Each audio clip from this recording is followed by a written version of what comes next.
stringent action against the President of the Wrestling Federation of India, Brij Bhushan Sharan. And a quick roundup of news in brief. Security heightened in Uttar Dinajpur area after clashes broke out in the area over the alleged rape and murder of a minor in Bengal. Meanwhile, a delegation of Tamil Nadu BJP leaders set to meet Governor R.N. Ravi seeking independent forensic audit into the alleged audio of State Finance Minister.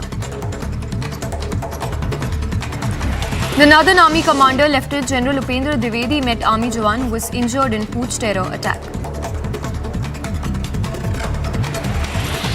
Assam Rifles apprehended one person and recovered foreign origin liquor worth more than 5 lakh rupees. The operation was carried out by a combined team of Assam Rifles and Custom Department. Further investigation is underway.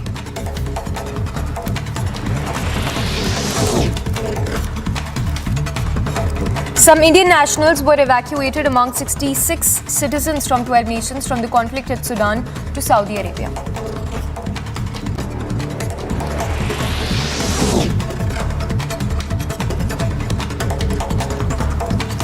Four people died while 22 others sustained injuries in a road accident on the Pune-Bengaluru highway. NCP leader and MP Supriya Sule reached the accident site on the Pune-Bengaluru highway near Pune.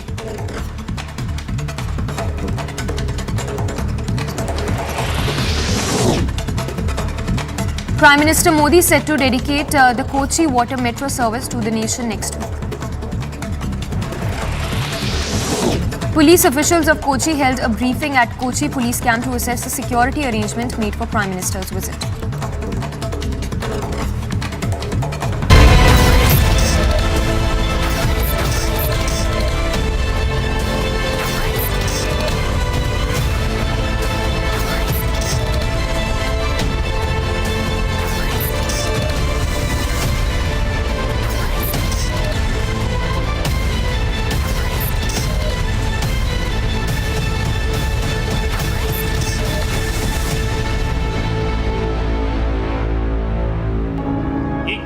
सदी में भारत के सपनों और आकांक्षाओं को पूरा करने से कोई भी बाधा अब हमें रोक नहीं सकती और यही समय है हम विजय की ओर बढ़ चले।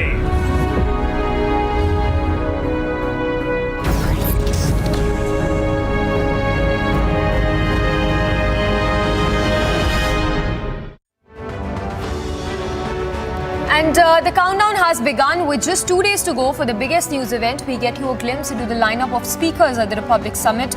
The event would be graced by India's business visionary Uday Kotak, who would deliver a keynote address at the summit. Digital tech visionary and CEO of Zoho, Sridhar Vembu, will also be part of the most anticipated event. Finance Minister Nirmala Sitharaman would be at the Republic Summit. The list of speakers also includes popular and charismatic Chief Minister of Assam, Himanta Biswa Sarma, India's leading strategist and thought leader as Gurumurthy, humanitarian spiritual leader and ambassador of peace Sri Sri Ravi Shankar would also be at the Republic Summit. Minister of Road Transport and Highways Nitin Gadkari, Minister of Commerce and Industry, Consumer Affairs and Food and Public Distribution and Textiles Piyush Goyal would also be gracing the summit. Global thought leader Bjorn Lomborg and Minister for Railways, Communications, Electronics and Information Technology Ashwini Vaishnav would also be at the Republic Summit this year. Not just these, Jyotiraditya Scindia, Union Minister for Civil Aviation and Steel, would also grace the Republic Summit. Ladies and gentlemen, please rise. The Prime Minister of India. In 2018, at the first ever Republic Summit themed Surging India, the Prime Minister was our chief guest. हमारी सारी नीतियां, सारी योजनाएं राष्ट्र हित से ही तय होती हैं। हमें कहां जाना है, किस देश के साथ संबंध रखने हैं, वो दोनों देशों के आपसी हितों से तय होते हैं। यही कारण है आज पूरी दुनिया में भारत की आवाज गंभीरता से सुनी जाती है। In 2019, the big election year, the Prime Minister was our chief guest at the second edition of the Republic Summit as we celebrated India's moment. Bharat के 130 करोड़ लोगों की सोच जो कहती है नेशन फर्स्ट, यानी सबसे पहले देश। सबसे ऊपर देश, सबसे आगे देश। As we get set to host the third edition of the Republic Summit 2023, we are proud to announce that Honorable Prime Minister Narendra Modi will be our chief guest this year. It's a matter of immense pride for all of us at the Republic Media Network to share with you that our Honorable Prime Minister Shri Narendra Modi will be our chief guest at this year's Republic Summit to be held in Delhi on the 25th and 26th of April on the theme of Time of Transformation. It's a time of transformation. Stay tuned for what will be India's biggest news event on Tuesday and Wednesday, the 25th and 26th of April.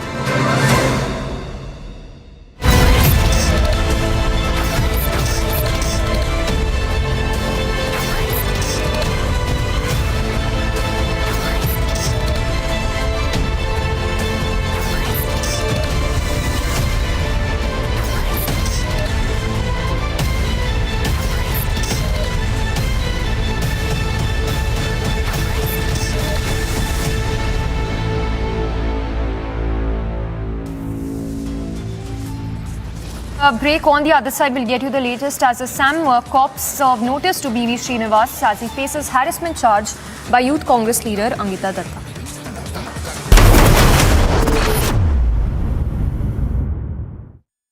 RP Sanjeev Goenka Group presents Republic Summit Time of Transformation. Co-powered by Raven Group, manufacturers of electric cables and solar systems. Bharosa Rakho, Surakshit Raho. Mine Super App and beyond. Knowledge partner Amrita Vishwavidyapeetham, Education for Life, Education for Living. Infrastructure partner Rungta Steel TMT Bar, Ekdam Solid. MSME partner Ugrow Capital.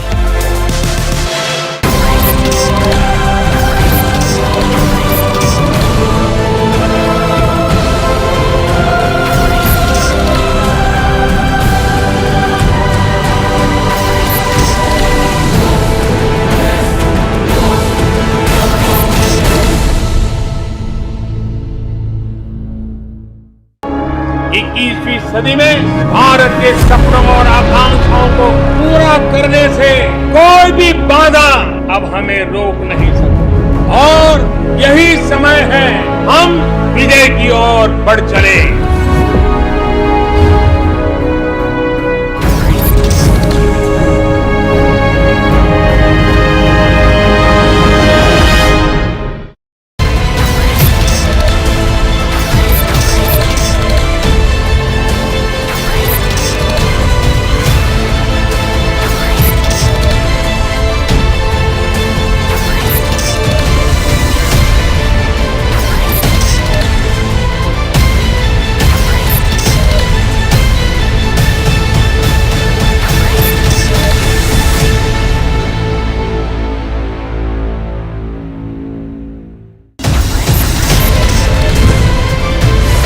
दुनिया में भारत की आवाज बुलंद करने के लिए हमारा media भी वैश्विक पहुंच बनाए, वैश्विक पहचान बनाए, ये समय की मांग है। We believe that we as a nation will overcome every obstacle. We believe that we as a people will triumph over every single struggle that we are going through as a nation today.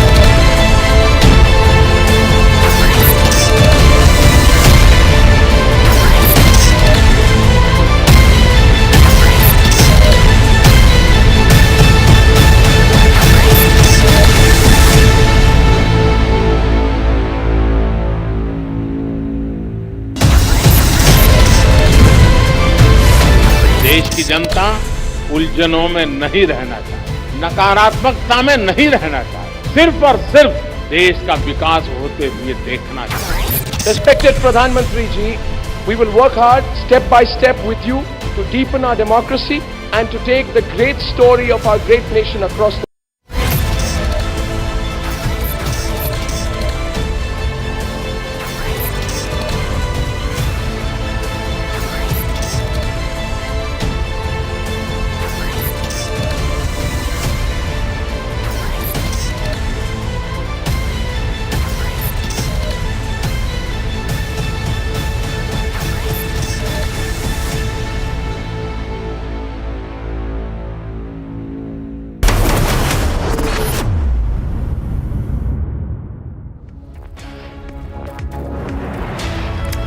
And the most anticipated news event of the year will be held on the 25th and 26th of this month. Republic Media Network is privileged to have the Chief of Naval Staff, Admiral R. Hari Kumar, Chief of Army Staff, General Manoj Pandey, and the Chief of the Air Staff, Air Chief Marshal B.R. Chaudhary, gracing the occasion with their presence and participation.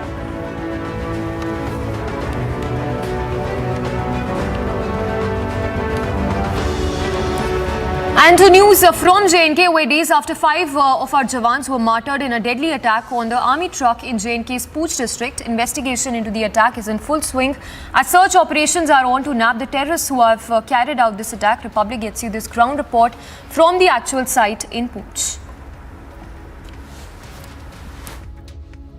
We are at the spot where the Indian Army vehicles was targeted on April 20 by the terrorists, in which 5 of our brave hearts lost their life. And these are the marks of the Pakistani terrorist brutality on the Jawans of the Indian Army. These 5 marks of the bullets. These are the grenade splinter marks 1, 2, 3, 4 and 5. These 5 markings that have been done by the security forces clearly shows that how powerful this attack was, that the impact of the attack has reached more than it was in 50 to 70 meter. The dense terrain on the both sides, that on the upper side it is also a dense terrain, on the left side this is also a dense terrain, and this is the place where the cavalcade of the Indian Army was attacked by the terrorist. And here you will find the traces that there is a spillover of the diesel that was in the fuel tank. There was a place inside the road, since a bridge was built over the road, and where the terrorists were actually hiding. We will show you. I'll request Sarjeevan to go other way around. This was the bridge where the Sarjeevan is showing you. The terrorists attacked the vehicle at this bridge only, and inside this bridge there is an adequate space for the terrorists to hide, and there was no ROP that day, and possibly that was the reason that the terrorists hiding in the area was not detected by the security forces, and terrorists used this as an opportunity to attack, to wait for the army vehicle to come in, and all of a sudden then they barged in, because it was a 3-sided attack that the terrorists have done. So 1 and 2 sides they possibly have covered from this very hideout only, because this water passage that has been made, the bridge that has been made, has acted as a hideout for the terrorists to hide before the attack and then to execute this brutal act of terror. With Sarjeevan Kumar, Bhushan Sharan Singh for Republic Media Network. And coming up on the other side, the latest from Rajasthan, where Sachin Pilot renews attack on Ashok Gehlot government.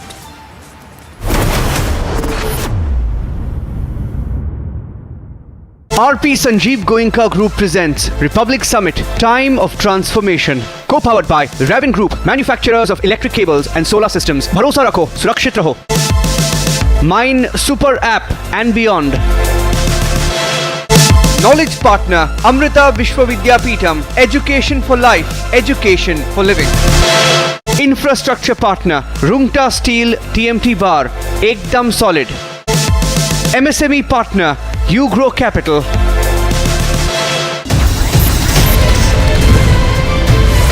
दुनिया में भारत की आवाज बुलंद करने के लिए हमारा media भी वैश्विक पहुंच बनाए, वैश्विक पहचान बनाए, ये समय की मांग है. We believe that we as a nation will overcome every obstacle. We believe that we as a people will triumph over every single struggle that we are going through as a nation today.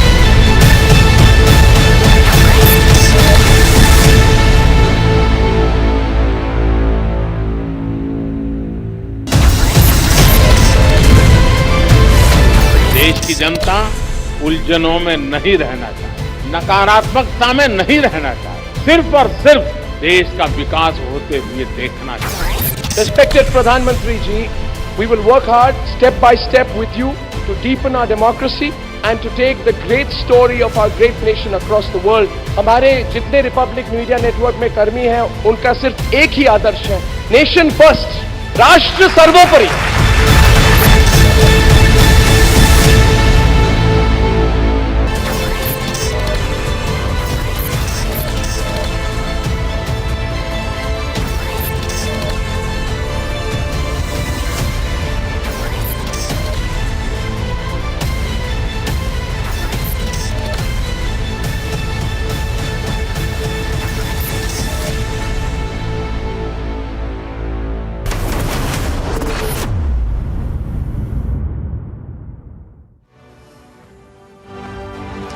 Very good afternoon to all our viewers. I'm Suesha Sawant, and well, with just 3 days to go for the biggest news event, we give you a glimpse into the lineup of speakers at the Republic Summit.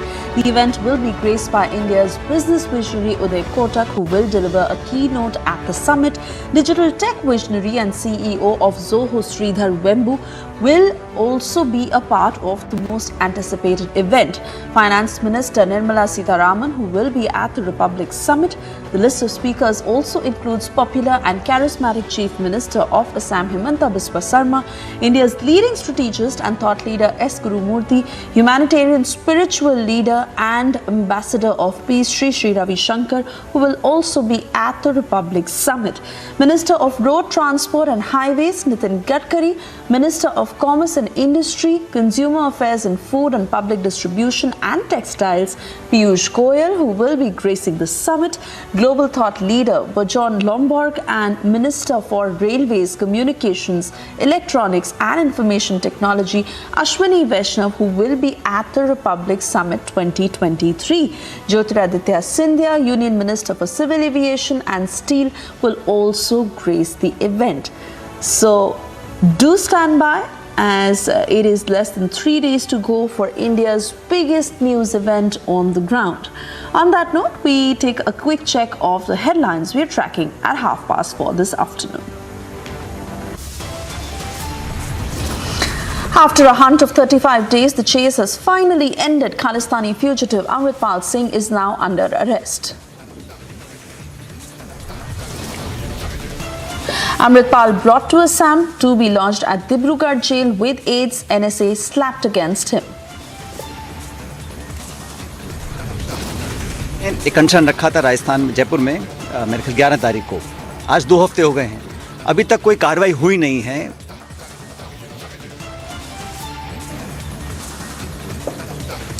Sachin Pilot renews attack on Gehlot government, raises questions on inaction against corruption despite his protests. Assam cops serve notice to B.V. Srinivas residents as he faces harassment charges by Youth Congress leader Ankita Datta. 2 days to go for India's most anticipated event, biggest agents of transformation live at the Republic Summit.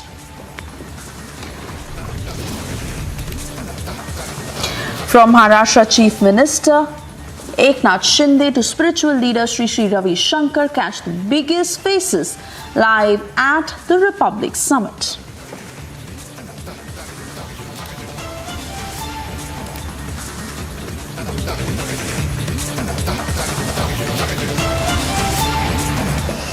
And we get you details first up, as the Assam police has served a notice to Indian Youth Congress President B.V. Srinivas in connection with an FIR that was registered by expelled Assam Pradesh Youth Congress President Ankita Datta at the Dispur police station in Assam's Guwahati. Now, according to the notice, the IYC chief has been asked to appear before the ADCP at Dispur police station in Guwahati at 11 a.m. on the 2nd of May 2023.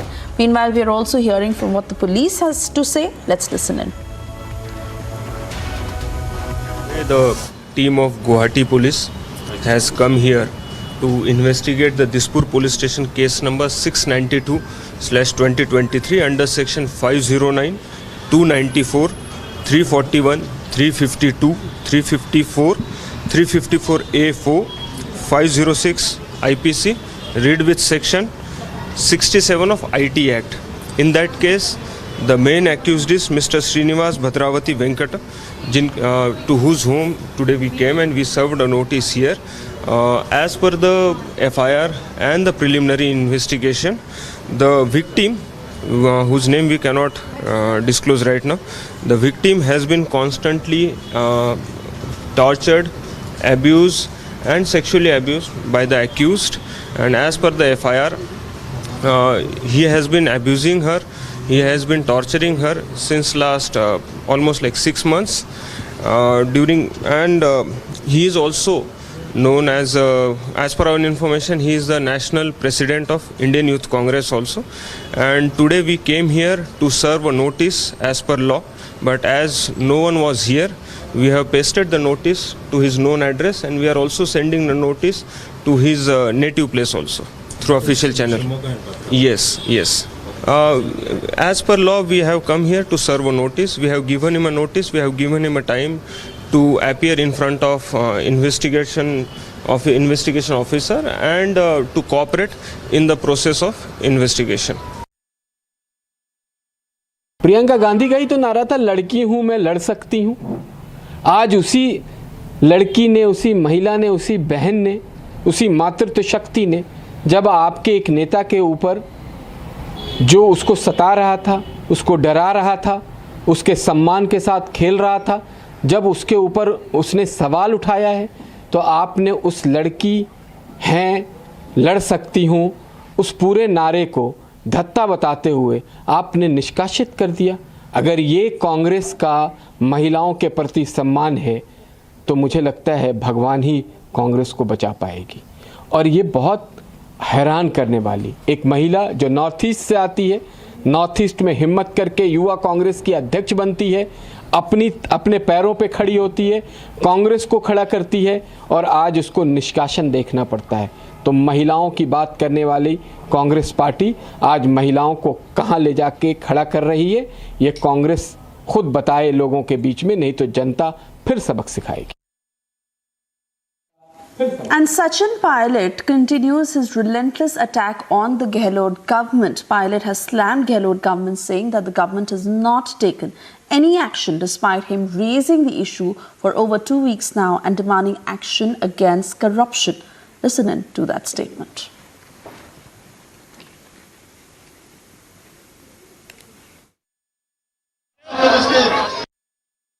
दानी जी को लेकर हो, चाहे वो मोदी जी को लेकर हो, चाहे वो कोई भी हो, भाजपा के शासन के अंदर जो भ्रष्टाचार हुआ और जो हो रहा है केंद्र में, उसके खिलाफ अपनी आवाज़ बुलंद करी। इसके चलते भाजपा उसको सहन नहीं कर पाई और उन्होंने उनके खिलाफ एक्शन लिया।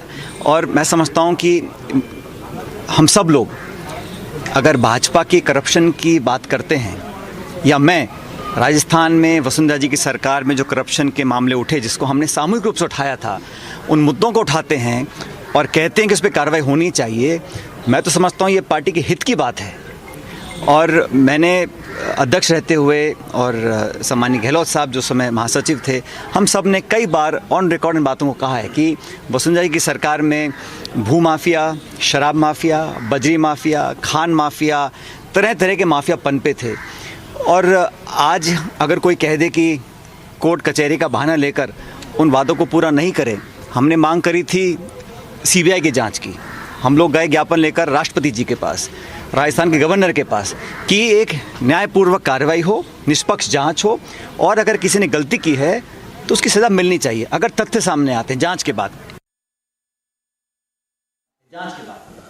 And even as we continue to get you details on India's biggest news event that is set to happen in 2 days, we give you a glimpse into the lineup of speakers at the Republic Summit. The event will be graced by Technocrat and TDP President Chandrababu Naidu. Samajwadi Party Chief Akhilesh Yadav will also be present at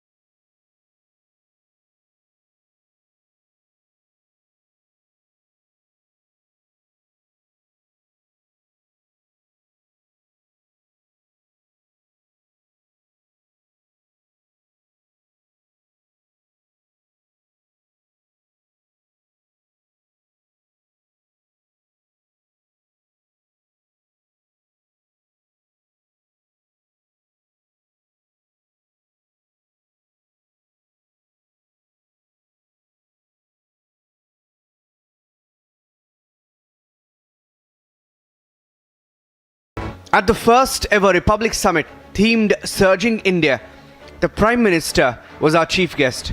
हमारी सारी नीतियां, सारी योजनाएं राष्ट्र हित से ही तय होती हैं। हमें कहां जाना है, किस देश के साथ संबंध रखने हैं, वो दोनों देशों के आपसी हितों से तय होते हैं। यही कारण है आज पूरी दुनिया में भारत की आवाज गंभीरता से सुनी जाती है। In 2019, the big election year, the Prime Minister was our chief guest at the second edition of the Republic Summit as we celebrated India's moment. Bharat के 130 करोड़ लोगों की सोच जो कहती है नेशन फर्स्ट, यानी सबसे पहले देश, सबसे ऊपर देश, सबसे आगे देश. As we get set to host the third edition of the Republic Summit 2023, we are proud to announce that Honorable Prime Minister Narendra Modi will be our chief guest this year. It's a matter of immense pride for all of us at the Republic Media Network to share with you that our Honorable Prime Minister Shri Narendra Modi will be our chief guest at this year's Republic Summit to be held in Delhi on the 25th and 26th of April on the theme of Time of Transformation. It's a time of transformation. Stay tuned for what will be India's biggest news event on Tuesday and Wednesday, the 25th and 26th of April.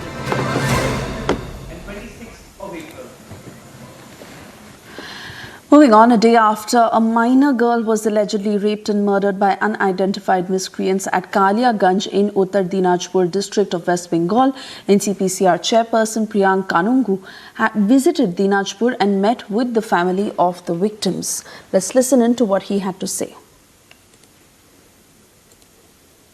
यहाँ ADM को बोला था कि हम 11:30 बजे तक बच्चे के गांव से वापस आ जाएंगे। उसके बाद जो पुलिस के जांच अधिकारी हैं वो और जो पोस्टमार्टम करने वाले डॉक्टर हैं वो, उनके साथ हम लोगों को और बात करना है एक बार। अभी तक कोई आया नहीं है, जब कोई आएगा तभी हम बात कर पाएंगे। सर, स्टेट गवर्नमेंट का सहयोग नहीं कर रहा है। अब देखिए 11:30 का उनको समय दिया था, वो लोग यहाँ पहुँचे तो नहीं है। अब पहुँचेंगे अगर तो माना जाएगा सहयोग किया, और नहीं पहुँचेंगे तो फिर देखा जाएगा क्या किया जाए। Bhaskar now joining us live on the broadcast. Bhaskar, give us further details as the NCPCR chief met with the family of the victims. How exactly did that meeting pan out, and the action that is being taken to fast track this case? Priyank Kanungo, NCPCR chief, met with the victim's family, and also he recorded their saying their demands. And now NCPCR summoned the investigating officer and also the doctors who performed the post-mortem of the deceased girl. But as of now, although NCPCR summoned them at around 11:30 a.m., but it's about to be another few hours have been passed by, but no doctors, not the investigating officer, came up to meet NCPCR authorities, NCPCR chief Priyank Kanungo. Also on the other hand, the State Commission, they are claiming that NCPCR came in Bengal to create violence on a politically motivated manner. Also, Priyank Kanungo, we spoke with him a few minutes back. Priyank Kanungo clearly mentioned that they came here to investigate, and if the investigating officer or the doctors didn't appear before NCPCR, NCPCR will summon them in Delhi, and the legal action will be taken against them. But as of now, no doctors and also not the investigating officers and also the other officials who were summoned by NCPCR appeared before Priyank Kanungo, who is staying at the circuit house in Raiganj, and also just around 200 meters away in DM office, in district magistrate's office, the state commission is waiting there along with the doctors and investigating officers they want to NCPCA to come over there, but NCPCA chief Priyank Kanungo clearly mentioned that the state commission wasn't invited there, and this is a part of an investigation. So every individual should report to NCPCA individually. This is not a meeting, and now this controversy is now on, and NCPCA chief Priyank Kanungo clearly stated that the NCPCA will conduct and will finish this investigation, and the further steps will be taken against the district magistrate, as no officers were present before NCPCA today. Swesha. Absolutely, and let's also understand how anger is mounting against the police for their inaction. In fact, we understand how locals have gone on to protest as the nation seeks justice for the victim. What exactly is the situation on the ground? Well, Section 144 had been imposed in the area, and also the local residents where the incident occurred, they are demanding a CBI probe, because as of now the police is trying to suppress the investigation, and the locals are demanding CBI probe to investigate this matter neutrally, because the locals are claiming that police is doing nothing. There is a lot of thing in that police is literally inactive, and also Priyank Kanungo also complained that that no documents, no evidences were seized from the area where the body of that victim was found by the local people. And so now Section 144 is imposed in Kaliaganj, where the victim's body were recovered, and also RAF had been deployed, police pickets had been made, and the local people, they are still on demanding the CBI probe. Swesha. All right, I want to thank you for getting us all those details, and we'll keep coming back to you for further updates, as important part now is that the case is fast-tracked and the perpetrators are brought to face the law. On that note, we move on.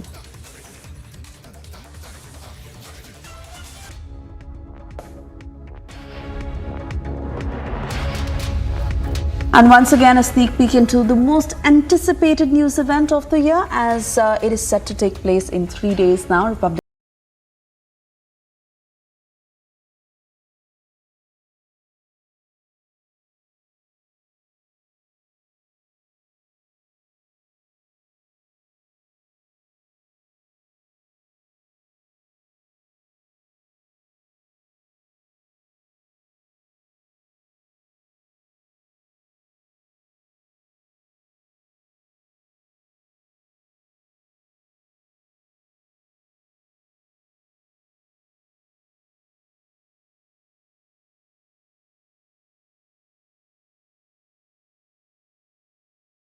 soldiers were martyred in that deadly attack on an army truck in Jammu and Kashmir's Poonch district that caught fire. Investigation into the attack is underway in full swing, as search operations are on to nab the terrorists who carried out that attack.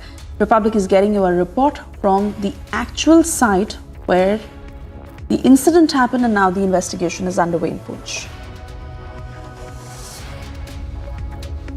We are at the spot where the Indian Army vehicles was targeted on April 20 by the terrorists, in which 5 of our brave hearts lost their life. And these are the marks of the Pakistani terrorist brutality on the Jawans of the Indian Army. These 5 marks of the bullets. These are the grenade splinter marks 1, 2, 3, 4 and 5. These 5 markings that have been done by the security forces clearly shows that how powerful this attack was, that the impact of the attack has reached more than it was in 50 to 70 meter. The dense terrain on the both sides, that on the upper side it is also a dense terrain, on the left side this is also a dense terrain, and this is the place where the cavalcade of the Indian Army was attacked by the terrorist. And here you will find the traces that there is a spillover of the diesel that was in the fuel tank. There was a place inside the road, since a bridge was built over the road, and where the terrorists were actually hiding. We will show you. I'll request Sarjivan to go other way around. This was the bridge, where the Sarjeevan is showing you. The terrorists attacked the vehicle at this bridge only, and inside this bridge there is an adequate space for the terrorists to hide, and there was no ROP that day, and possibly that was the reason that the terrorists hiding in the area was not detected by the security forces, and terrorists used this as an opportunity to attack, to wait for the army vehicle to come in, and all of a sudden then they barged in, because it was a three-sided attack that the terrorists have done. So 1 and 2 sides they possibly have covered from this very hideout only, because this water passage that has been made, the bridge that has been made, has acted as a hideout for the terrorists to hide before the attack and then to execute this brutal act of terror. With Sarjeevan Kumar, Bhushan Singh for Republic Media Network.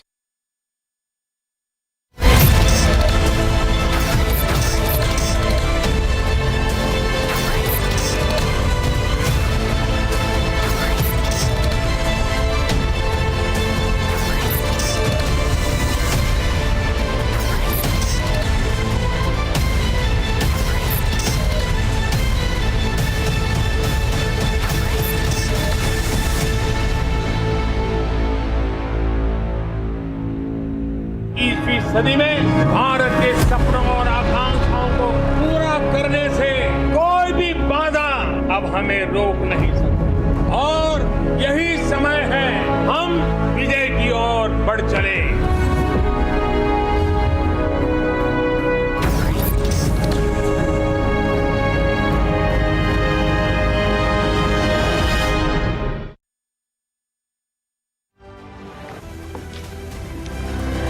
On to international updates now. President Joe Biden said late Saturday that the U.S. military had completed the evacuation of U.S. embassy personnel in Sudan and called for an end to unconscionable violence there is as two rival leaders battle for power in the African country. Biden thanked the U.S. troops who carried out the mission to extract American staffers in Sudan.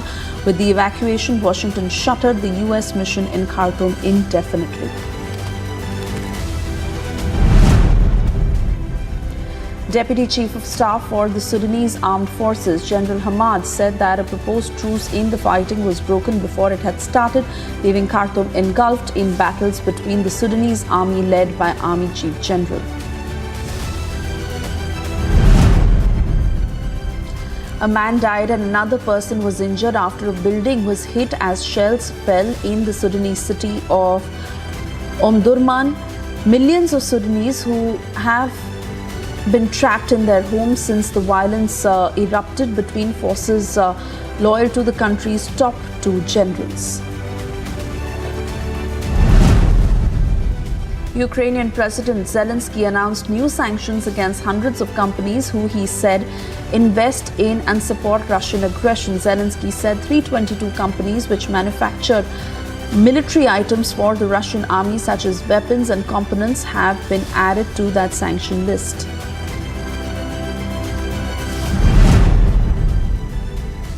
Around 150 Tibetans in Toronto gathered at the Tibetan-Canadian Cultural Centre to celebrate the 34th birthday of the 11th Panchen Lama, who was abducted in 1995, and they expressed their support for his immediate release. Twitter CEO Elon Musk reacted to the recent United Nations project that India will overtake China as the world's most populous country on the 1st of July. Musk believed that the country's demographics will instead determine how it evolves.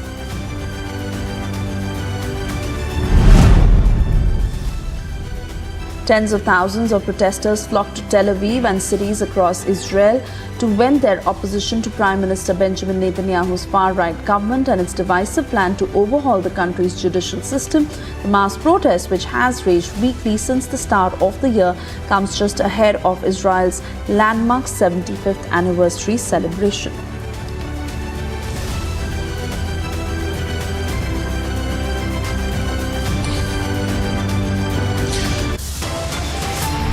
Well, after 36 days now, finally fugitive Amritpal Singh has been landed into the police net, and further he has been sent to the Dibrugarh jail along with his other associates and booked under NSA. And even we are slipping into a very short break. Viewers, stay tuned for more updates, just because the rolling coverage on the Amritpal Singh's movement continues on Republic TV. Stay tuned.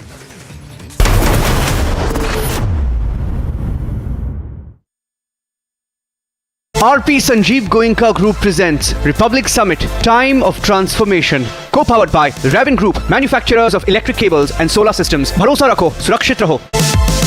Mine Super App and beyond. Knowledge partner, Amrita Vishwavidyapeetham. Education for life, education for living. Infrastructure partner, Rungta Steel TMT Bar. Ekdam solid. MSME partner, You Grow Capital. The Republic Media Network, as you know, is hosting its flagship annual event, the Republic Summit 2023. Prime Minister Narendra Modi will be addressing all of us at the Republic Summit on the theme of Time of Transformation. It is without doubt his visionary leadership that has seen the country implement direct benefit transfer for 11 times as many schemes than we did 8 years back. But much more will happen. My belief is, our network's belief is, that the biggest transformations are yet to come. So when the Prime Minister addresses us all, and that is on the evening of the 26th of April, we will all eagerly await to hear his vision of how we can use this moment of transformation to catalyze even faster our move to being a developed nation.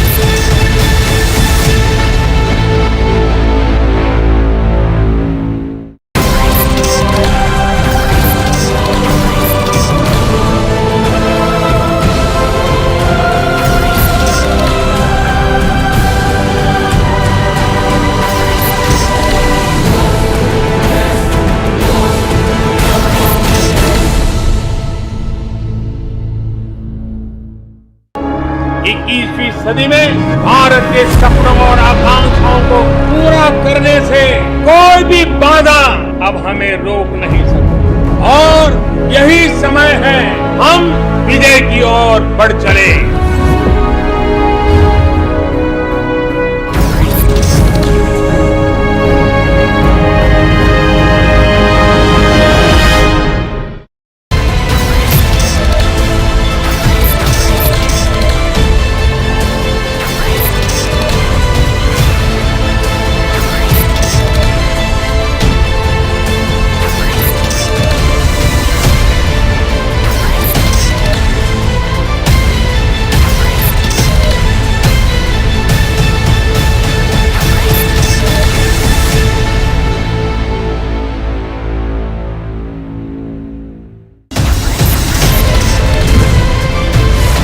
दुनिया में भारत की आवाज बुलंद करने के लिए हमारा media भी वैश्विक पहुंच बनाए, वैश्विक पहचान बनाए, ये समय की मांग है।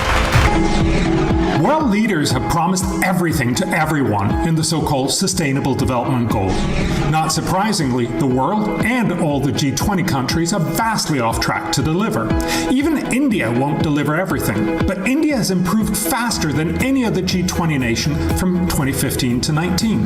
India shows that prioritizing achievable, deliverable development matters. Yet the rich world incessantly stress climate change. And yes, climate is a challenge, but one of many. And currently, climate policies cost trillions of dollars, yet deliver trivial temperature reductions in a century from now. In a world where we can't do everything, India is uniquely placed to demand the world focus on the most efficient development policies first. Growth, jobs, education, health is at the top of India's priorities, as it is across most of the world. Climate is there too, but nowhere near the top. I will talk about how smart policies can help India and the world achieve amazing progress for little money. Better education, ending tuberculosis, more trade, lower mortality for mothers and infants, higher agricultural production, and better nutrition.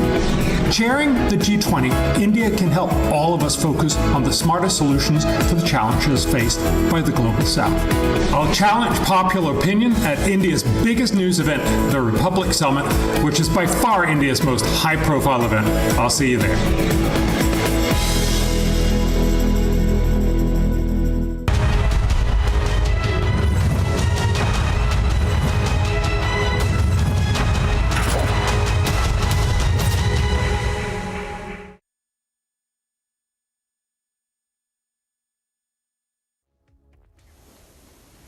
very good evening and thank you for staying tuned. I'm Suesha Samant, and well, in just 3 days from now, the biggest news event that is set to take place, and we give you a glimpse into the lineup of speakers at the Republic Summit.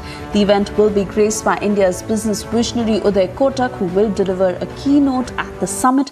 Digital tech visionary and CEO of Zoho, Sridhar Vembu, will also be a part of the most anticipated event. Finance Minister Nirmala Sitharaman, who will be at the Republic Summit.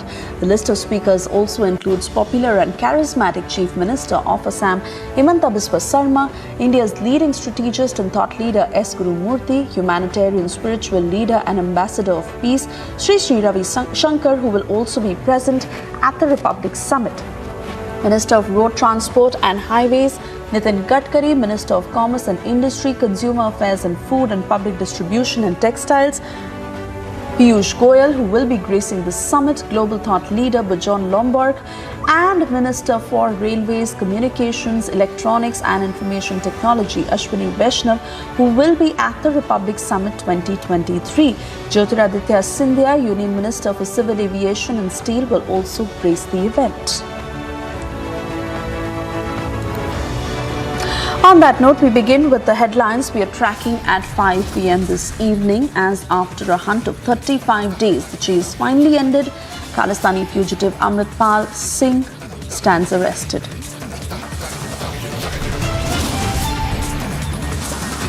Amritpal Singh has been brought to Assam to be lodged at Dibrugarh jail with AIDS NSA slapped against him.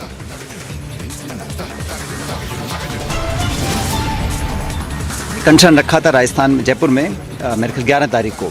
आज 2 हफ्ते हो गए हैं, अभी तक कोई कार्रवाई हुई नहीं है।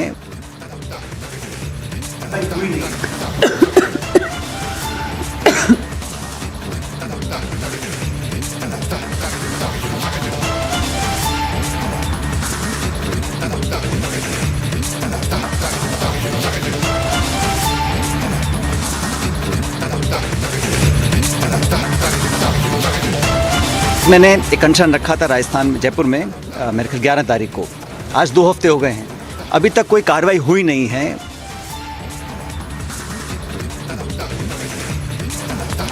Sachin Pilot renews attack on Gehlot government, raises questions on inaction against corruption despite protests. Assam cops serve notice to BV Srinivas residents as he faces harassment charges by Youth Congress leader Ankita Datta.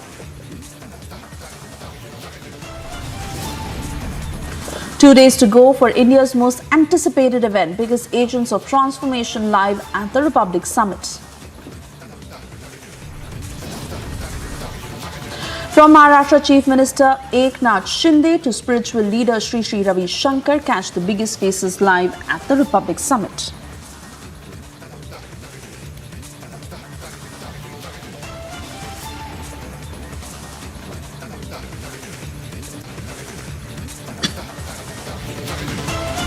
And the top story we are tracking for you this evening is after a hunt of over 35 days, Khalistani fugitive Amritpal Singh has finally been arrested.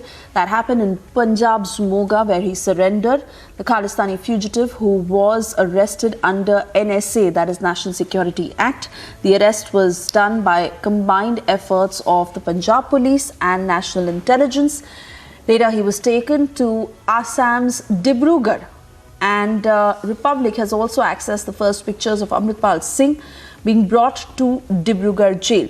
While we continue to put out those pictures, we also have a reaction coming in. Let's listen in.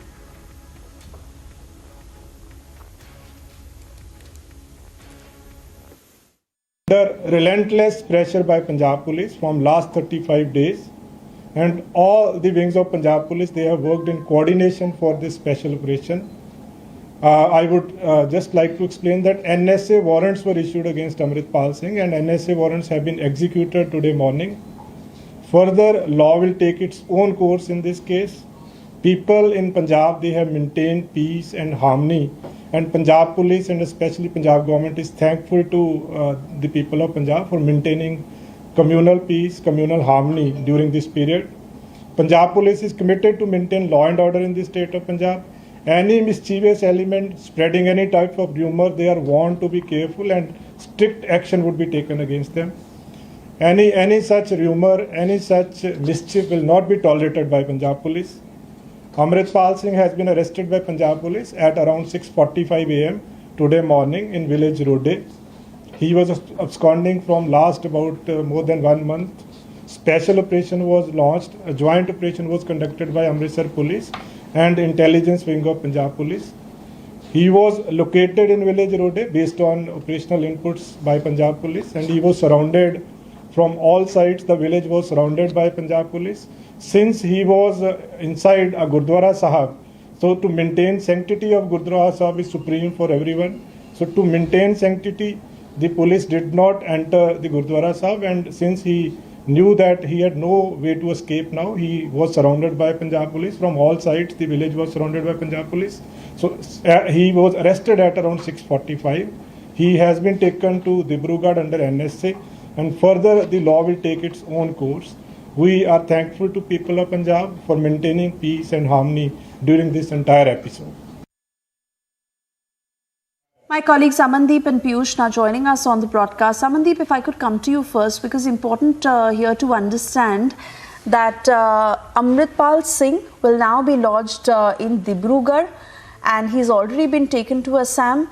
It's certainly a big win for the Punjab police after 35 days that they have been able to finally take Amritpal Singh into custody. But what is the follow-up action from here on, and the role that the Punjab police plays, considering that Amritpal Singh and his aides are currently lodged in Dibrugarh?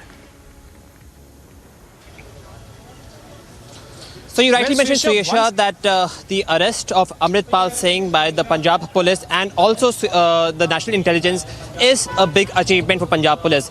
But now the major challenge for Punjab police right now is to ensure that there are no incidents of trouble, and that's why you can see from the images over here, which are being shown to you by my video journalist Vivek, that there is a heavy deployment of police force from the village where Amritpal was arrested.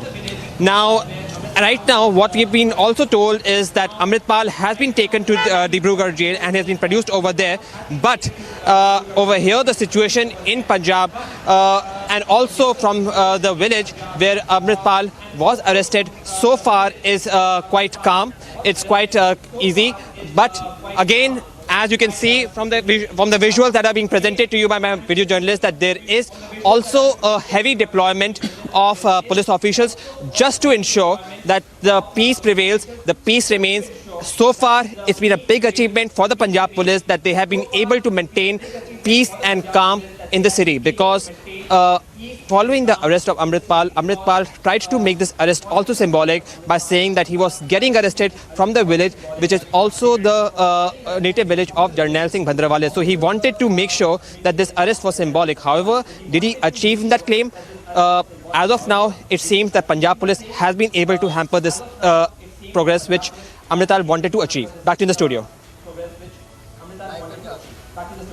Absolutely, and Piyush, they're getting us details of the security deployment and the situation at that very Gurdwara where Amritpal Singh had delivered an address to that gathering before he surrendered. But Amandeep, coming back to you with the question I was posing of the role that the Punjab police will now play as a follow-up in terms of Amritpal Singh and his aides lodged in Dibrugarh at the moment. Well, Suesha, the story did not end here itself after the arrest of Amritpal Singh. There are certain follow-ups that are having a huge importance in this entire operation. Just because Amritpal was remain on the run for last 35 days, who are the people who provided him the shelter? How he was getting the cars and the support in the terms of financial and in fact of the harboring, who are the people who are harboring him? They are still at large. They are still out of the police net. And in fact, they are still active supporters of Amritpal Singh. And that is the point of concern of Punjab police and other intelligence agencies as well. Just because not only in India, but there are certain people from the different countries supporting Amritpal Singh in different manner. And even certain big faces has already been exposed by the intelligences and the Punjab police already with a concrete piece of evidence as well. In which one of his, Avtar Singh Khanda, another person, Jasveer Singh Rode, is supporting him, coming up and saying that he has been surrendered, he has not been arrested.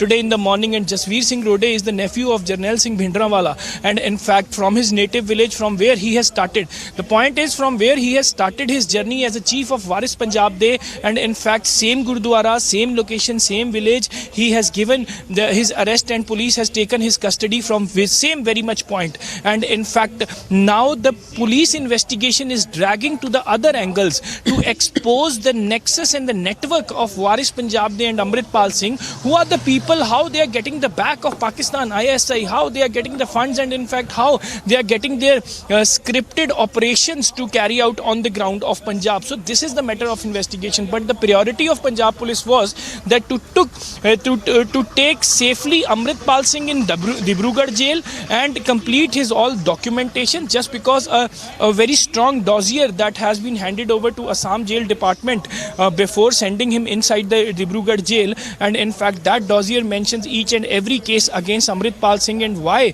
Amritpal Singh is booked under NSA also. Everything has been detailed in that dossier, and that dossier has been handed over to Dibrugarh jail, and Amritpal has been sent inside the jail. Now the further investigation, Punjab police, intelligences, and in fact NIA and other central agencies, everybody will be roped in to investigate this entire matter, just because this entire episode is not end here. It is just that Amritpal has been arrested and the uncertainty that was prevailing on the ground has been ended. But yes, the case is still under the investigation to expose certain revelations, just because this is a larger conspiracy behind the conspirators. The masterminds are still sitting and still planning regarding this entire operation, and they are the major concern regarding the investigating agencies. And in fact the arrest of Amritpal Singh is a big relief for the Punjab police, just because from past 35 days Punjab police was hunting for Amritpal Singh, and in fact at different locations. On 18th of March, Amritpal Singh has slipped out in an operation that was launched by the Punjab police in Jalandhar's Shahkot, and in fact after that he has been spotted at the different locations including Patiala, Haryana, and even certain other places in the CCTV cameras. But again on the intervening night of 28th and 29th March, the Punjab police counter-intelligence team was chasing Amritpal in Hoshiarpur, but again Amritpal gave a dodge to Punjab police net and in fact managed to escape from Hoshiarpur. And now in village Rode Gurdwara, Amritpal Singh was spotted, and in fact after that he has taken into the custody, and Punjab police is claiming that he has been arrested, not surrendered. Yes, Suesha. Absolutely, Amandeep. In fact, this was going to be my next question to you, to how the Punjab police is now tracing these 35 days when he was on the run and how he managed to dodge the police. But fair enough, as you share information on that, Union Minister Anurag Thakur, who has also spoken on Amritpal Singh's arrest. Let's listen in to him, after which I come back to Piyush. कि भगौड़ा कितनी देर तक भाग सकता है? कानून के हाथ लंबे होते हैं और दहशत फैलाने वाले और भय फैलाने वालों की कड़ी कार्रवाई होनी ही चाहिए। थोड़ा ज़्यादा समय लगा पंजाब को, लेकिन जल्दी होता तो और अच्छा था।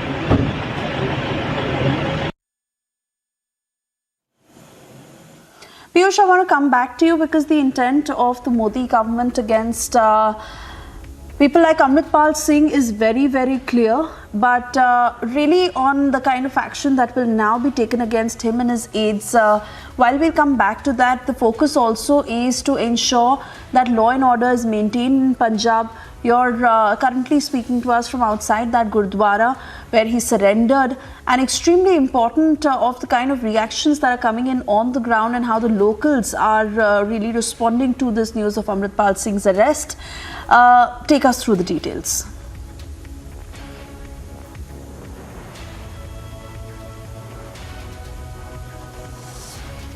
This peaceful situation which prevails over here.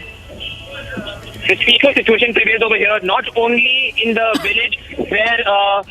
in the village where Amritpal was arrested, but also in several parts of Punjab. In fact, this village from where Amritpal has been arrested is also symbolic because this is the native village of Jarnail Singh Bhindranwale. And Punjab police as well as the administration realize the significance and the precariousness of this entire situation. And that's why thereby you can see from early morning, from the time Amritpal was arrested, there was a heavy deployment of police officials. Also, to make sure that the sensitivities of locals is maintained, the media also was told, it was advised to make sure that it should not make any of such comments while it does the reporting that would hurt the sentiments of locals. In fact, right now when we were reporting, we were also told that we must not be reporting from the vicinity of Gurdwara as it would hurt the sentiments of several locals who had objected to this claim. So we respected these sentiments, but I can tell you one thing for sure, that so far Punjab police has been equally, it has done very well as far as maintaining the law and order is concerned. It has been able to ensure that there is no incident of violence as it was reported after the arrest of Amritpal. But again, as I said, this is a challenge and Punjab police realizes this, and with the help of local administration and the locals per se, they are making sure that the peaceful situation in Punjab prevails. Back to the studio. All right, Piyush, stay on with us. Amandeep, I want to come back to you because Amritpal Singh's last message before surrendering was that he could have gone to other countries, but he chose to surrender. What is one to make of it? Because at the end of the day, it is not just about ensuring that elements like Amritpal Singh do not grow, but also how the entire nexus does not really flourish. And now that Amritpal Singh has been taken into custody, the police and the agencies will try and reach out to the tentacles and the aides who he was in touch with and how he was really functioning. But this particular statement by Amritpal Singh, how is that being read into? Well, this Amritpal himself given an indication to Punjab police and other investigating agencies that he is having a very strong network that is supporting him, and in fact he could have slipped out from the country very easily, but he chose to surrender to give his arrest. And in fact that is the concern, major concern of Punjab police and other investigating agencies, that they are still very much active. The network of Amritpal Singh, they are still very much active, and in fact they can easily provide him the support and through which he can slip out from the country easily. This is the major concern. How could it be done? The person who is wanted for the entire nation, and in fact he can easily coming up in his video and saying that he can easily slip out. And in fact, the Swesha, most important point is since morning we have witnessed and accessed several videos of Amritpal Singh, and before this we have accessed the video on 30th of March after he has given again slip to Punjab police. And in fact every single attempt was to mobilize the youth. He tried to pose himself again as a Sikh preacher, though Punjab police has shown to entire Punjab that he has absconded from the Punjab police, and the Punjab police has revealed certain CCTV images and the footages also in which he has changed his attire, look and everything while awaiting the arrest also. But now again his every single attempt was to mobilize the youth once again, just to take the shelter, so that at least whenever he give his arrest or the Punjab police arrest him, people should come on the roads and protest for his support. But that is actually not reality, and that is not happening in Punjab. People has de-escalated themselves. The kind of gathering we have witnessed in Ajnala during the police station seize incident, that has been completely reduced. Handful people are already lodged in Dibrugarh jail after slapping NSA. But the other supporters, they have de-associated themselves from Amritpal Singh and his group, and in fact after the Ajnala incident seize, this situation has been completely turned turtle, and that is the reason the law and order situation on the ground is very much maintained, and even the peace and harmony is still sustaining on the ground of Punjab. Yes, Swesha. But Amandeep, as far as Amritpal Singh is concerned, he has always been challenging the Punjab police and sending out a message that he is one step ahead of them. That is even when he was on the run, and today also it is not the Punjab police that has caught him, but he is trying to make it very clear that he is the one to surrender. We'll leave it at that for the moment. Amandeep and Piyush, thank you for joining us.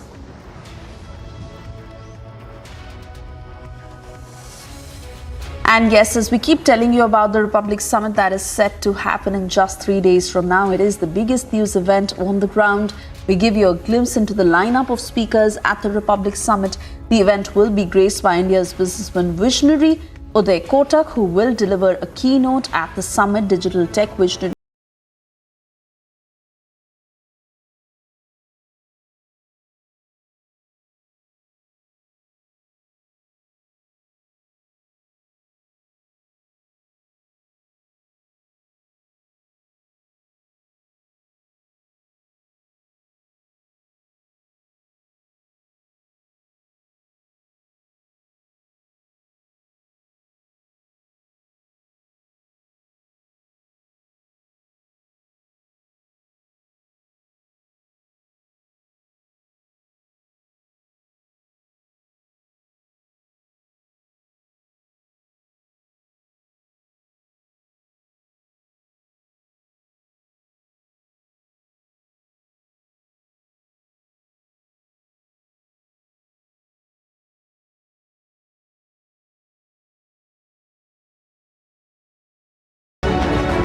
Please rise, the Prime Minister of India. In 2018, at the first ever Republic Summit themed Surging India, the Prime Minister was our chief guest. हमारी सारी नीतियां, सारी योजनाएं राष्ट्र हित से ही तय होती हैं। हमें कहां जाना है, किस देश के साथ संबंध रखने हैं, वो दोनों देशों के आपसी हितों से तय होते हैं। यही कारण है आज पूरी दुनिया में भारत की आवाज गंभीरता से सुनी जाती है। In 2019, the big election year, the Prime Minister was our chief guest at the second edition of the Republic Summit as we celebrated India's moment. Bharat के 130 करोड़ लोगों की सोच जो कहती है नेशन फर्स्ट, यानी सबसे पहले देश, सबसे ऊपर देश, सबसे आगे देश. As we get set to host the third edition of the Republic Summit 2023, we are proud to announce that Honorable Prime Minister Narendra Modi will be our chief guest this year. It's a matter of immense pride for all of us at the Republic Media Network to share with you that our Honorable Prime Minister Shri Narendra Modi will be our chief guest at this year's Republic Summit to be held in Delhi on the 25th and 26th of April on the theme of Time of Transformation. It's a time of transformation. Stay tuned for what will be India's biggest news event on Tuesday and Wednesday, the 25th and 26th of April.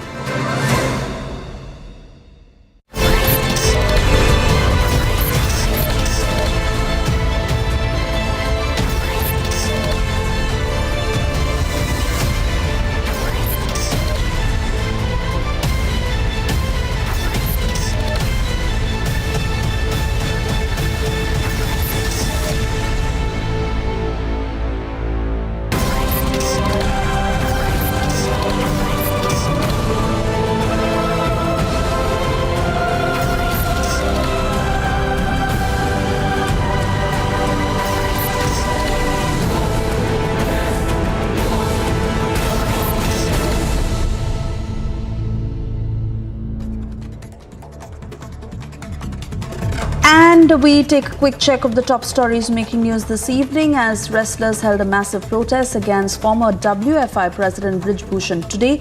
The protest was staged at New Delhi's Jantar Mantar in an attempt to save the sport of wrestling. The wrestlers held the protest stating that they have one reason to hold the protest, and that is to save the sport.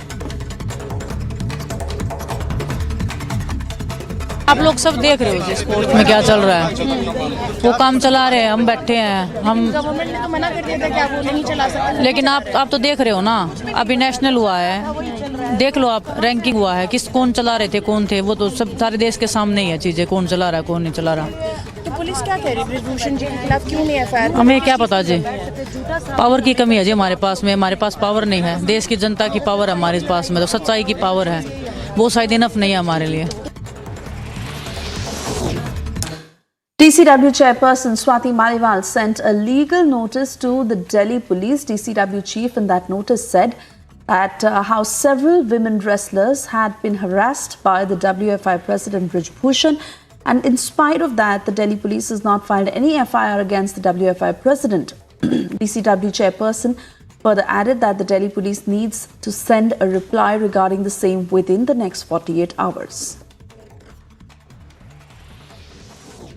After DCW chairperson sent a legal notice to Delhi police regarding the non-filing of an FIR against Brij Bhushan, Delhi police replied back to her notice and said that 7 complaints have been received so far, some from Delhi and some from outside, and an inquiry is being done into all the complaints.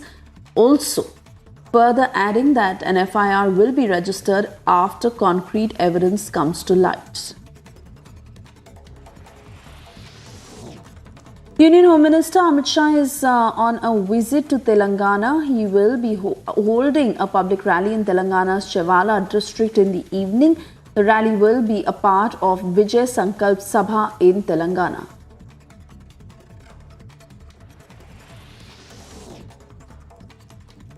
Union Home Minister Amit Shah will visit Karnataka on the 23rd of April for his 2-day visit ahead of the upcoming Karnataka elections 2023. Now, according to sources, he will visit Chamundeshwari Devi Temple and will participate in a roadshow in Chamrajnagar district and Hassan district.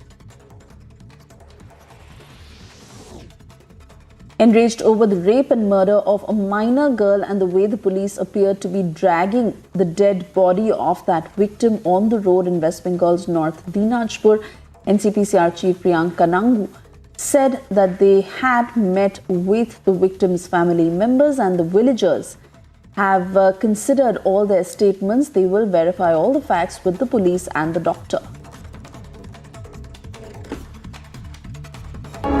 21वीं सदी में भारत के सपनों और आकांक्षाओं को पूरा करने से कोई भी बाधा अब हमें रोक नहीं सकती, और यही समय है हम विजय की ओर बढ़ चले।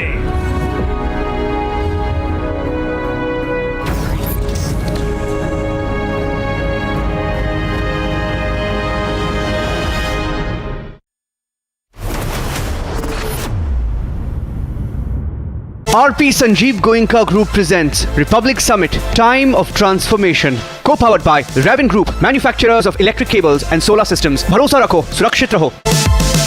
Mine Super App and beyond. Knowledge partner Amrita Vishwavidyapeetham. Education for life, education for living. Infrastructure partner Rungta Steel TMT Bar. Ekdam solid. MSME partner Grow Capital. The Republic Media Network, as you know, is hosting its flagship annual event, the Republic Summit 2023. Prime Minister Narendra Modi will be addressing all of us at the Republic Summit on the theme of Time of Transformation. It is without doubt his visionary leadership that has seen the country implement direct benefit transfer for 11 times as many schemes than we did 8 years back. But much more will happen. My belief is, our network's belief is, that the biggest transformations are yet to come. So when the Prime Minister addresses us all, and that is on the evening of the 26th of April, we will all eagerly await to hear his vision of how we can use this moment of transformation to catalyze even faster our move to being a developed nation.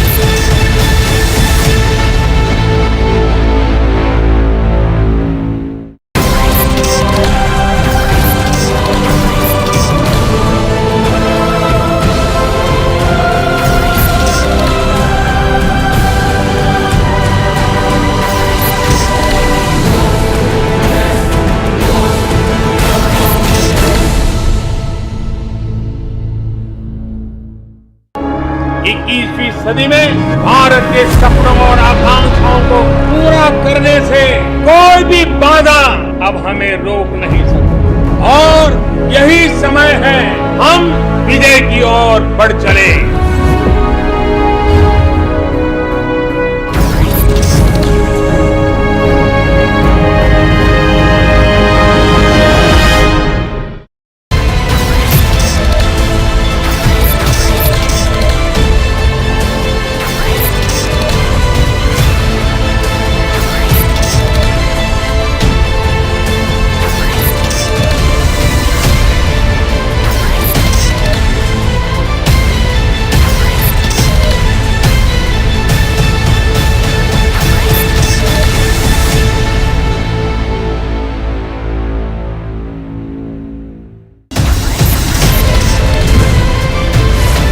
दुनिया में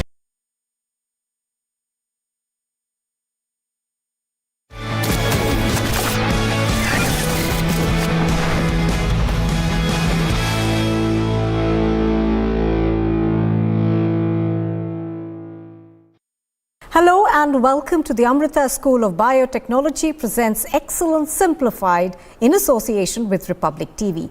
Biotechnology in India has emerged as the key player in the fight against the pandemic. Now, the sector is growing exponentially and is poised to become one of the top 10 biotech countries in the world. With an ever-rising demand for skilled biotechnologists both in India and abroad, this stream has emerged as one of the preferred career option amongst the youth. But which stream should one choose, and what are the specialized fields of work, and most importantly, how can one choose the right institution? And this is where the Amrita School of Biotechnology stands out. Today, we not only discuss the various aspects of biotech and the role it is going to play in changing the future of the world, but also explore the various aspects of the Amrita School of Biotechnology and what makes it one of the best institutes for biotech. To decode the complex world of biotechnology, we have with us Dr. Bipin Nair. He's the Dean of the Amrita School of Biotechnology. Dr. Rustam Modi, he's the Senior VP of Sun Pharmaceuticals. We also have Dr. Utpal Estatu. He's the Head of Department of Biochemistry of the Indian Institute of Science, Bangalore, and the Director of Equinine Biotech. And joining us also on the show today is Maheshwar Pratap. He's an alumni and associate manager, business analytics and project management of the Symbio Generics India Private Limited. Good afternoon, gentlemen, and thank you very much for joining us. Dr. Nair, if we could begin with you now. First question, obviously, for anybody who's watching this show is going to be, what is biotechnology and what essentially are its applications in the modern world? So biotechnology can be best described as a synergistic conglomeration of several intrinsic disciplines of the life sciences, and this results in the development of tools and technologies for the significant benefit of humankind. Now, biotechnology requires and involves different domains, including biochemistry, molecular biology, cell biology, immunology, virology, plant science, and so on.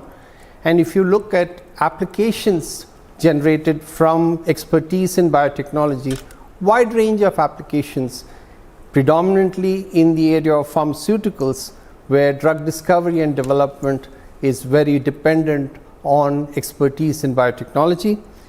Also in the field of agriculture, looking at improved crop yields, looking at enhanced nutritive value, looking at the development of drought and pest resistant produce, and also from the point of view of medical and clinical expertise, improved systems for diagnosis and treatment of several disease states, and looking at treatment options for rare and complex diseases, developing genetic tools for better identification of inherited diseases, and then more recently the rapidly advancing areas with the involvement of artificial intelligence, looking at the possibility and bringing into the realm of possible personalized medicine, including cell and gene therapy approaches. Right, that was quite a definition for all our viewers who are joining in. Dr. Modi, if I could come to you now. Now, what kind of role do you think biotech, Dr. Modi, has played during the pandemic, and how do you think the future is really shaping up for this sector? In 2020, when the first wave came, we were absolutely unprepared how to deal with it. We didn't have the diagnostic kits, we didn't have the vaccines then, and we really didn't know what is the best course of action to fight the pandemic. But in just 1.5 years from that day on, look at the situation where we are at this point of time. We have almost the most number of vaccines in the world that has come out from India. This is something by no way a small achievement. Even the most developed countries have probably put forward maybe 3 to 4 vaccines. And India has come up with 12 vaccines. We have been the pharmacy of the world. And now we have also been the source of vaccines for the rest of the world. And we have actually saved the lives of many of our countrymen through the development of biotechnology that speeded up in just last 6 months so much that right now it even sometimes really makes me wonder how fast we have progressed in every direction.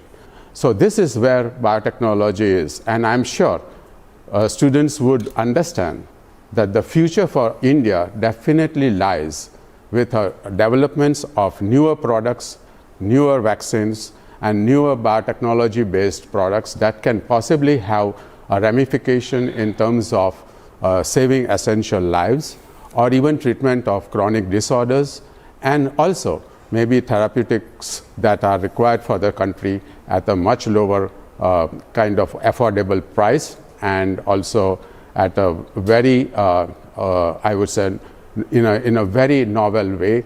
This can be impacting the progress of the pharmaceutics. Absolutely, Dr. Modi. As you pointed out, India, of course, did perform incredibly well during the pandemic. Dr. Tatu, if I could come to you now, what is it that you envisage as the role of biotech in making India really a world leader in healthcare? Yeah, I think India is ideally poised actually to have a tremendous impact internationally in this area of what is broadly defined as biotech, as Dr. Bipin Nair very nicely explained.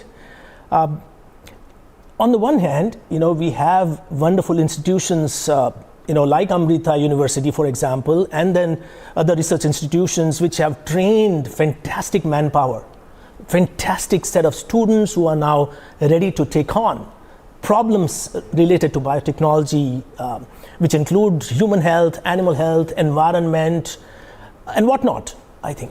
So India is in some ways uniquely placed. On the one hand, we have this very well-trained young people in the country. On the other hand, we also have the problems that need to be addressed by biotechnology. And as I mentioned already, be it, infectious diseases, like Dr. Modi pointed out, it's a great example of what we did during infectious disease pandemic. But also, I think, ongoing problems in antimicrobial resistance, looking after animals, improving their health, looking at how the air is impacting human health. All of these, I think, the low-lying fruit, where we could directly impact human health in general. The market for these are present in India, and also the problems are present in India. If you want to work on an infectious disease, if you are in the United States of America or Europe, you will have to bring samples from Africa and where not, to be able to research and apply biotechnological tools. In India, we have many of these right in front of us. This combination is going to be so important in taking India forward, and where India will make an impact in the time to come. Absolutely. Very well put there, Dr. Tatu. If I could come to you, Maheshwar, now, what really, according to you, are the big trends in biotechnology right now? And also, what are the kind of job opportunities that something like this will create? I think the biotech has no longer become the niche segment as such. With the pandemic, it has grown so much. It is poised to become about $150 billion industry, right? And the government is also giving a lot of a push to the industry. There is a growth in R&D investments. Even the recent budget said that there is a lot of investment towards backward integration. And so that means that there is a lot of need for skill. There is a lot of opportunity for the right skill and talent in this industry, right? When we go back and look for the roles, when we are trying to look for the roles that are there in biotechnology, there are 4 major roles that I would say that are there. And one is, of course, the research-related roles. With the pandemic, we see that there is a lot of opportunity for research in the labs. There is commercial research, there is R&D, academic research that is happening. There is a collaboration that is happening, and those kind of roles are there. Then there are production-related roles where you go to commercial manufacturing, there is quality, there is regulatory affairs. Then there are techno-commercial roles. Now, these are roles that are there in any organization. There is marketing, there is HR, there is supply chain management, and there is a angle of biotechnology that you can bring into these commercial roles. So there is a techno-commercial role. And like how Dr. Bipin mentioned, there is a lot of data outburst right now. And because of that data outburst, there is a lot of associated roles that come along with it. So there is a lot of AI, there is data analysis, there is data analytics that comes into play, there is medical coding that comes into play. All these kind of roles are also there in biotechnology. Now, when you talk of the environment, there are over 2,500 startups that has sprouted out. There are so many homegrown pharmaceutical companies that are hiring for biotechnology. So we all understand that it is a highly regulated environment. The industry is highly regulated. But with the right talent and with the right skill, you will be able to find a very rewarding career in the space of biotechnology in India. So essentially, as you're pointing out, there's a lot to do in this sector. Now, on that note, it's time for a very short break. Don't go anywhere. You are watching Amrita School of Biotechnology presents Excellence Simplified in association with Republic TV. We'll be right back.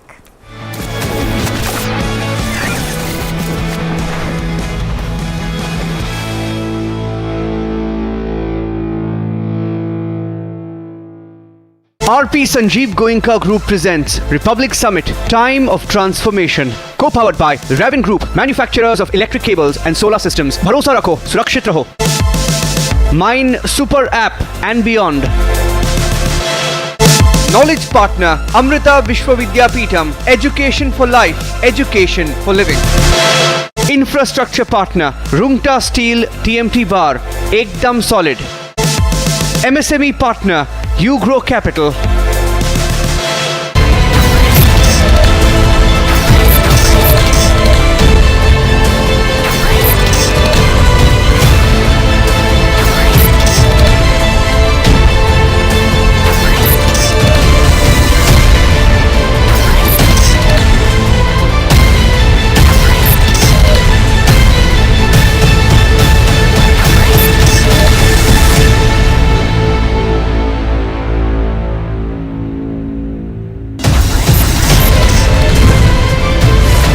देश की जनता उलझनों में नहीं रहना चाहती, नकारात्मकता में नहीं रहना चाहती, सिर्फ और सिर्फ देश का विकास होते हुए देखना चाहती। Respected Pradhan Mantri ji, we will work hard step by step with you to deepen our democracy and to take the great story of our great nation across the world.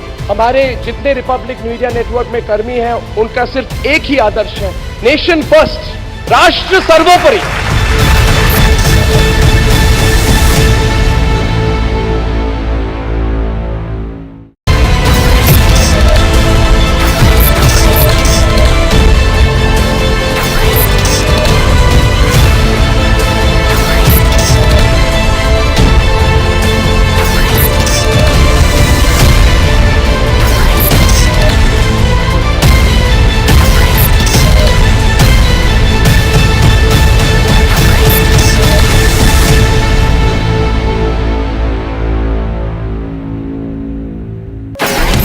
It's a matter of immense pride for all of us at the Republic Media Network to share with you that our Honorable Prime Minister Shri Narendra Modi will be our chief guest at this year's Republic Summit to be held in Delhi on the 25th and 26th of April on the theme of Time of Transformation, a theme which is in line with his vision and his determination to make India a developed nation. And the reality is this, that the Prime Minister has led an incredible transformation of this country from 2014.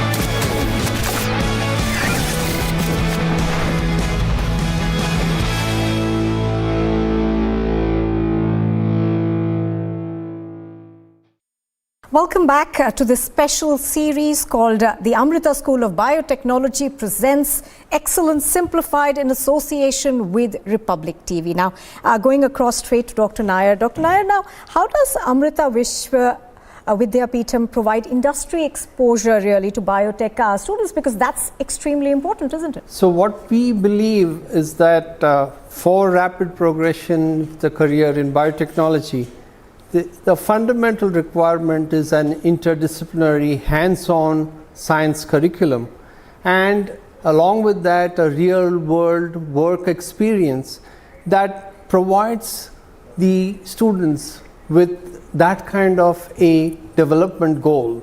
And to facilitate that, what we have done over the past 15-20 years is had a research intensive program with the last 6 months of the curriculum, the final semester, being a research only exposure to research in industry, in academic labs, in premier institutes across the country, so that by the end of their 2-year master's program, these students, as with other institutions also, they have developed all the right training and have all the skill sets that would be required for them to rapidly progress. So we have been benefited definitely from our close association with industry counterparts, all the premier biotech and pharma companies in India, Biocon, Intas, Sun Pharma and the likes, and research institutes like the Indian Institute of Science or NCBS, IGIB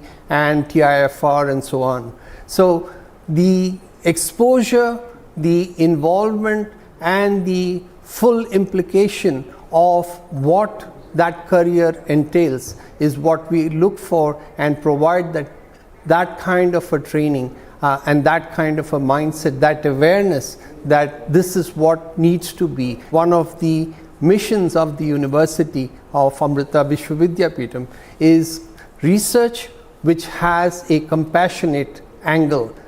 Any research that is done has to be for benefit to the society. So that also obviously does help them in sort of a seamless integration into the job market. Dr. Modi, if I could come to you next. Now, what really, according to you, are the challenges that one faces in the Indian market, and how do companies essentially overcome it? Biotechnology requires a huge amount of investments. Biotechnology drugs or drugs that come through a biotechnology route requires a lot of R&D as well as investments in terms of infrastructure creation, and the cost of these drugs is definitely much higher than the small molecule based drugs, okay, the pharma drugs.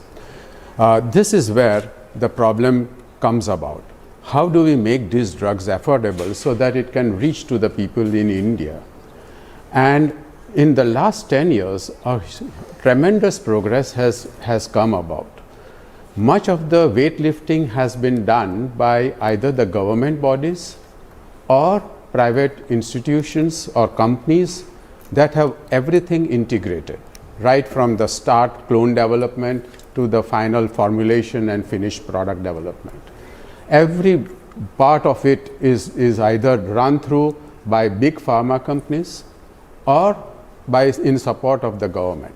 Here what we really need is some kind of a venture capitalist to come in and kind of also make sure that they recognize certain niche technologies and kind of create startups.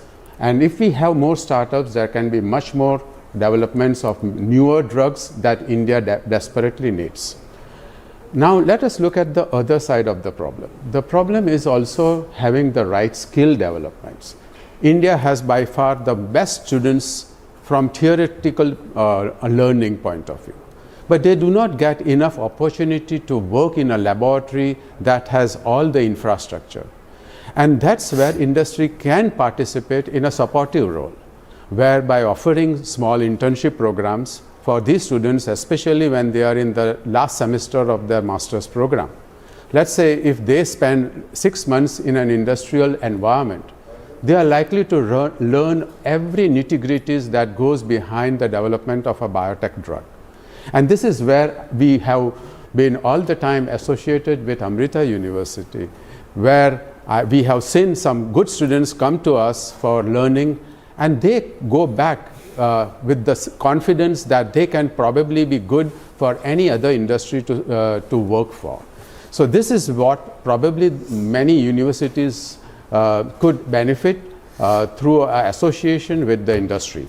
Dr. Tatu, just furthering what he was speaking about, how is Indian biotechnology really driving innovation, and what kind of government support do you think is needed to accelerate that growth? I think we really need to define those areas specific to our country, the problems associated to our country, and try and address those using the wonderful workforce and research aptitude that we have in our country. Government of India, actually, for example, has programs to support ideas. Any young person who has idea that addresses one of the national needs is supported by Government of India. Today, it's not difficult for somebody with a creative mind to go to the Government of India and say that I want seed funding to address this problem. Well, I'll end by saying that examples are aplenty where there are successes in the programs already initiated by Government of India, and one of them being the AMR initiative at Amrita, which I think we've talked about earlier. I want to end very quickly by saying that one problem where we could do better in the years to come is reaching out to entrepreneurs, to innovators, to help them address regulatory needs. This is where most of the innovators have problem, that they have the innovations, they have the products. How do you get through the regulatory? And that's where I think government can do a little better to have a helping hand to get them into the market with their products and innovative ideas. Thank you. Very well put over there. Let me go across to Maheshwar now. How has your association with Amrita Vishwa Vidyapeetham really molded your career and your journey so far? I have been fortunate to go into industry from Amrita, come back into academia and go back into the industry. So I finished my master's, then went and worked with Biocon for a brief period, came back into academia, into Amrita, and then I'm back into the industry and I work for a company called Symbiogenerics. We are manufacturers of API and we've been there for a little over a decade. Growing at about 25% the last 3 years, recently got funded, got 2 manufacturing facilities. So doing very well in the space of backward integration like our other panelists were mentioning about. So we have been growing in that space, and I've been fortunate enough to work in some of the core projects with the senior management in Symbio and be a part of its growth. And I think that would not have been possible without Amrita. There is a good mix of technical and commercial angle that Amrita is able to provide, which means that some of our other panelists were mentioning about, academia probably not being ready with the talent for the industry. But with Amrita, the kind of design that the program has been able to provide, as alumni, I speak for a lot of them, we are able to hit the ground running. We are grooming industry-ready professionals, and which I think is the need for the society and for the country to grow and go to a greater level right now. All right. Now, Dr. Nair, we understand that Amrita has a dual degree program in association with the University of Arizona. Now, how does that benefit?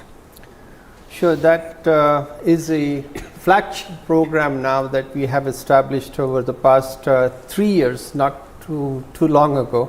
And what we have done is, Amrita, as you know, is ranked as the #1 private university in the country, also ranked among the top 10 universities in the country. And we teamed up with the University of Arizona, which is also among the top 100 universities in the world. And what we've done is, a student who enrolls for our MSc Biotechnology, Microbiology, Bioinformatics program is able to also be eligible to be enrolled in the master's program in Cell and Molecular Medicine from the University of Arizona. So in the same 2-year time frame, when the student is obtaining an MSc degree from Amrita, he or she is also able to get a master's degree from the University of Arizona. And in doing so, at a cost where otherwise a postgraduate degree, a master's degree in the United States may cost about $35,000. This is at about 1/5 the price.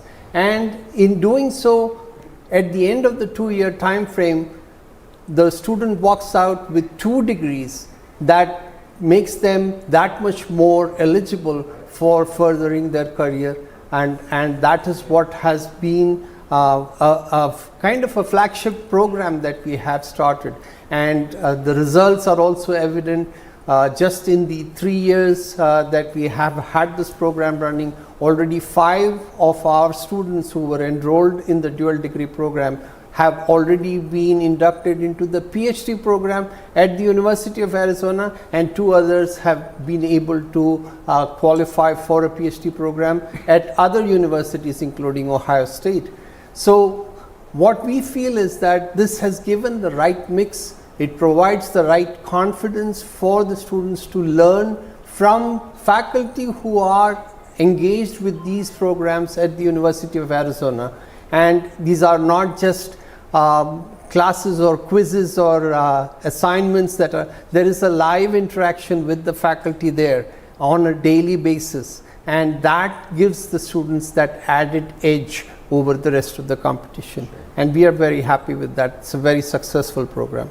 Oh, that's Thank wonderful you. to know. It does sound extremely interesting. Thank you, gentlemen, for joining us on the broadcast. So how we sum this up is that the demand for skilled biotechnologists is only going to rise in various industries.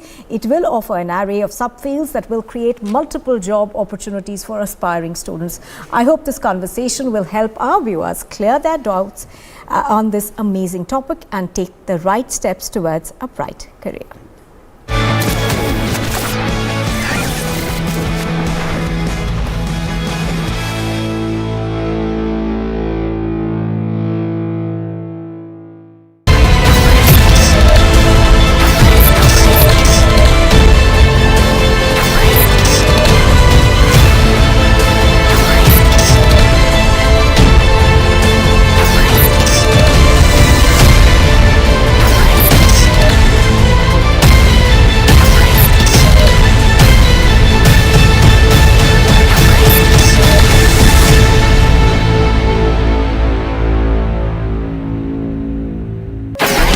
It's a matter of immense pride for all of us at the Republic Media Network to share with you that our Honorable Prime Minister Shri Narendra Modi will be our chief guest at this year's Republic Summit to be held in Delhi on the 25th and 26th of April on the theme of Time of Transformation, a theme which is in line with his vision and his determination to make India a developed nation. And the reality is this, that the Prime Minister has led an incredible transformation of this country from 2014 till today. My belief is, our network's belief is, that the biggest transformations are yet to come. And that is why all eyes will be on Prime Minister Narendra Modi's much awaited address at the Republic Summit on the evening of the 26th of April.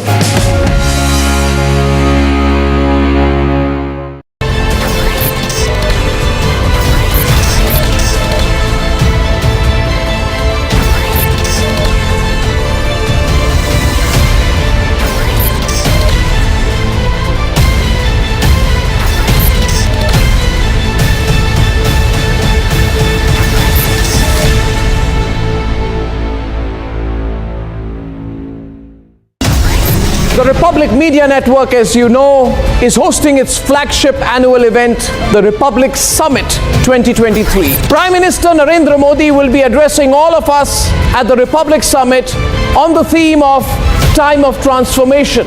It is without doubt his visionary leadership that has seen the country implement direct benefit transfer for 11 times as many schemes than we did 8 years back. But much more will happen. My belief is, our network's belief is, that the biggest transformations are yet to come. So when the Prime Minister addresses us all, and that is on the evening of the 26th of April, we will all eagerly await to hear his vision of how we can use this moment of transformation to catalyze even faster our move to being a developed nation.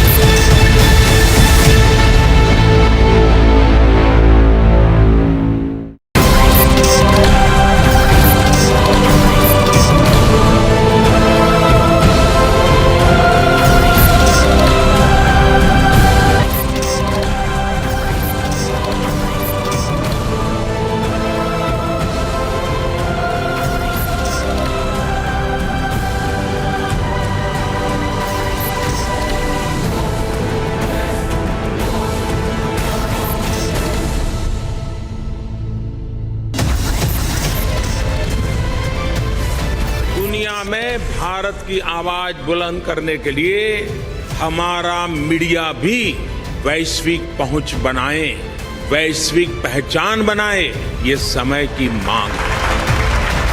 We believe that we as a nation will overcome every obstacle. We believe that we as a people will triumph over every single struggle that we are going through as a nation today.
Ladies and gentlemen, with just 2 days to go for the biggest news event, we give you a glimpse into the lineup of speakers at the Republic Summit.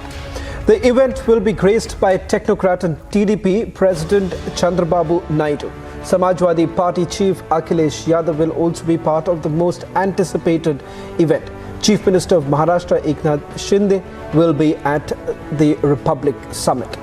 The list of speakers also includes AIMIM Chief Asaruddin Owaisi, India's G20 Sherpa Amitabh Kant, Union Minister for Housing and Urban Affairs and Minister for Petroleum and Natural Gas Hardeep Singh Puri, Union Minister of Education and Minister of Skill Development and Entrepreneurship Dharmendra Pradhan, Union Cabinet Minister for Environment, Forest and Climate Change and Labour and Employment Bhupendra Yadav, Union Minister for Information and Broadcasting and Youth Affairs and Sports Anurag Thakur, and Minister of Road, Transport and Highways Nitin Gadkari will be gracing the summit.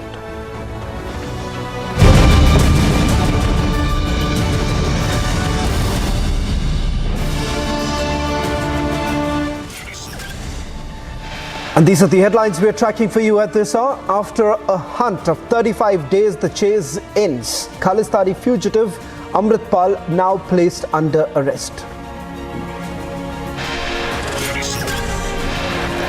Amritpal brought to Assam to be lodged at Dibrugarh jail.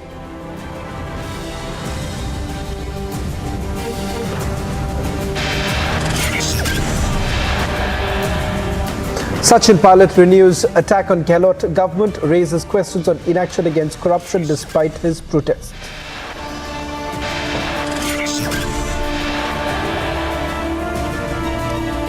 Assam police serves notice to B.V. Srinivas at his residence as he faces harassment charges by Youth Congress leader Ankita Datta.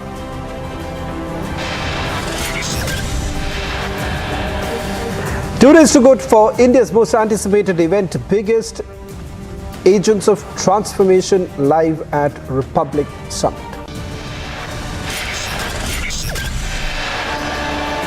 Former Maharashtra Chief Minister Shinde to spiritual leader, Maharashtra Chief Minister Eknath Shinde to spiritual leader Shri Ravi Shankar catch the biggest faces live at Republic Summit.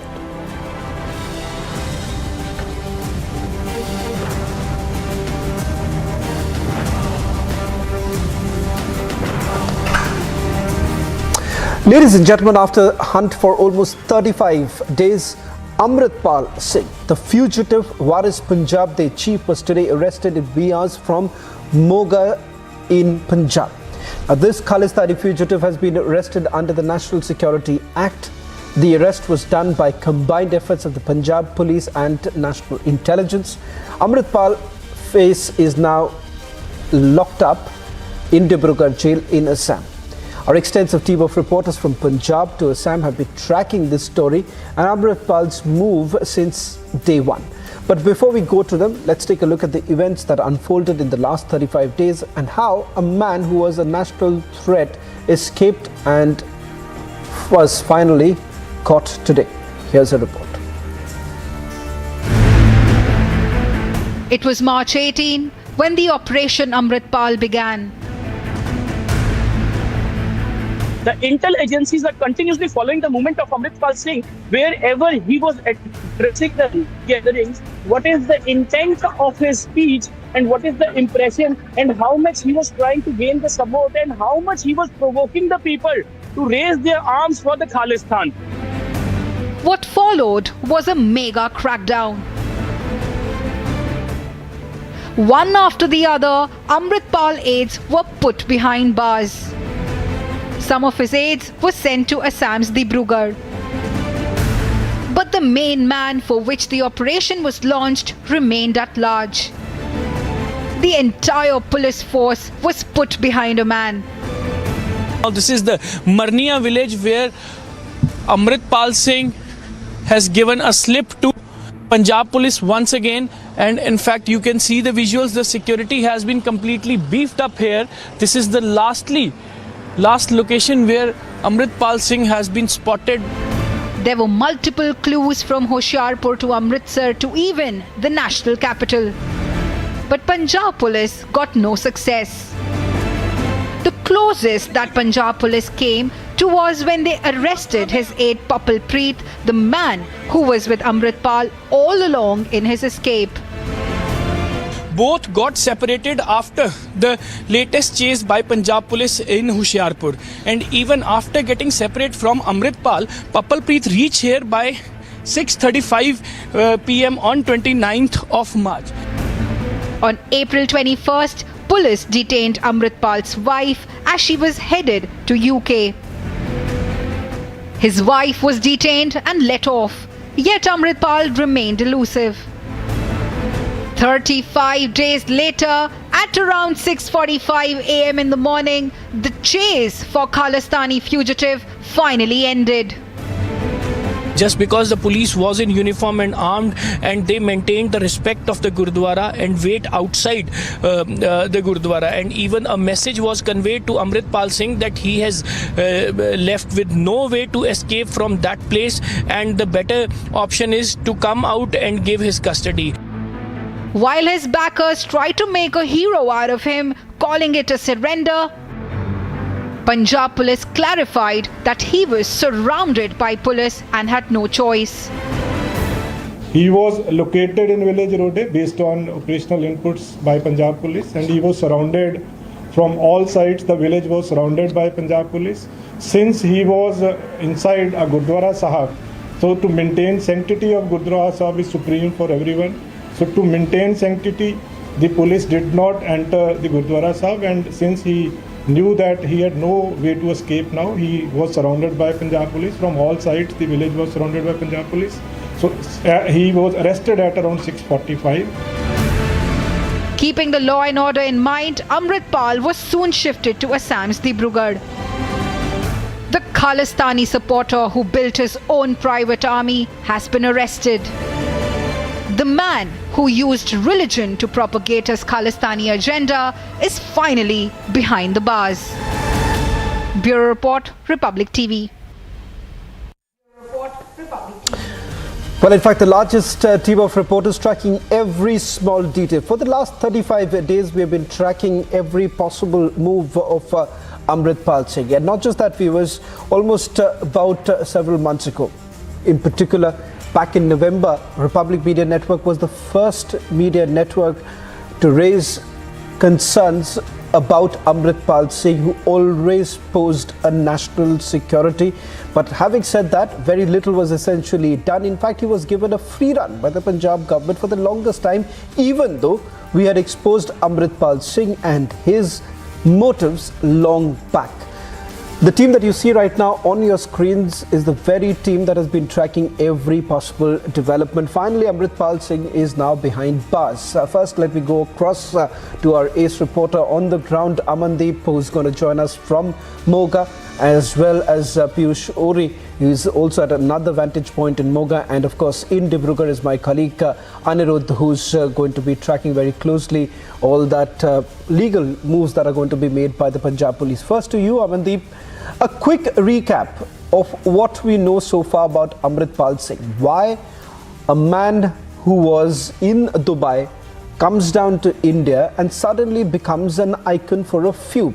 But in reality, what he was essentially doing was trying to provoke communities, and not just that, stoke violence. And that's exactly what we saw.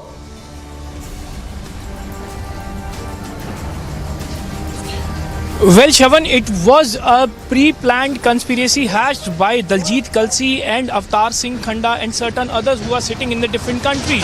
And they have proposed a name of Amritpal Singh to be the next chief of Waris Punjab Day with their own agenda after the death of Deep Sidhu. And in fact, the day Amritpal landed in Punjab, and this is the Rode village, the native village of Jarnail Singh Bhindrawala, from where he has started his journey of chief of Waris Punjab Day. Here at the Gurdwara from where he is arrested today, the same Gurdwara, the same place, the same venue, and in fact he has been appointed as a chief of Waris Punjab Day and asked to start his own journey. Here his Dastarbandi has been done, and in fact from here he has started mobilizing and radicalizing the youth in Punjab. And in fact months long operation, and the striking point is that Ajnala police station siege incident, from where the police got a chance. They have registered the FIR, and in fact they have exposed Amritpal. They have prepared a dossier, a very strong dossier, identified the people, surrounded him, how many are weaponized, how they are creating their own army, how their activities are escalating, and they are turning into the violence also.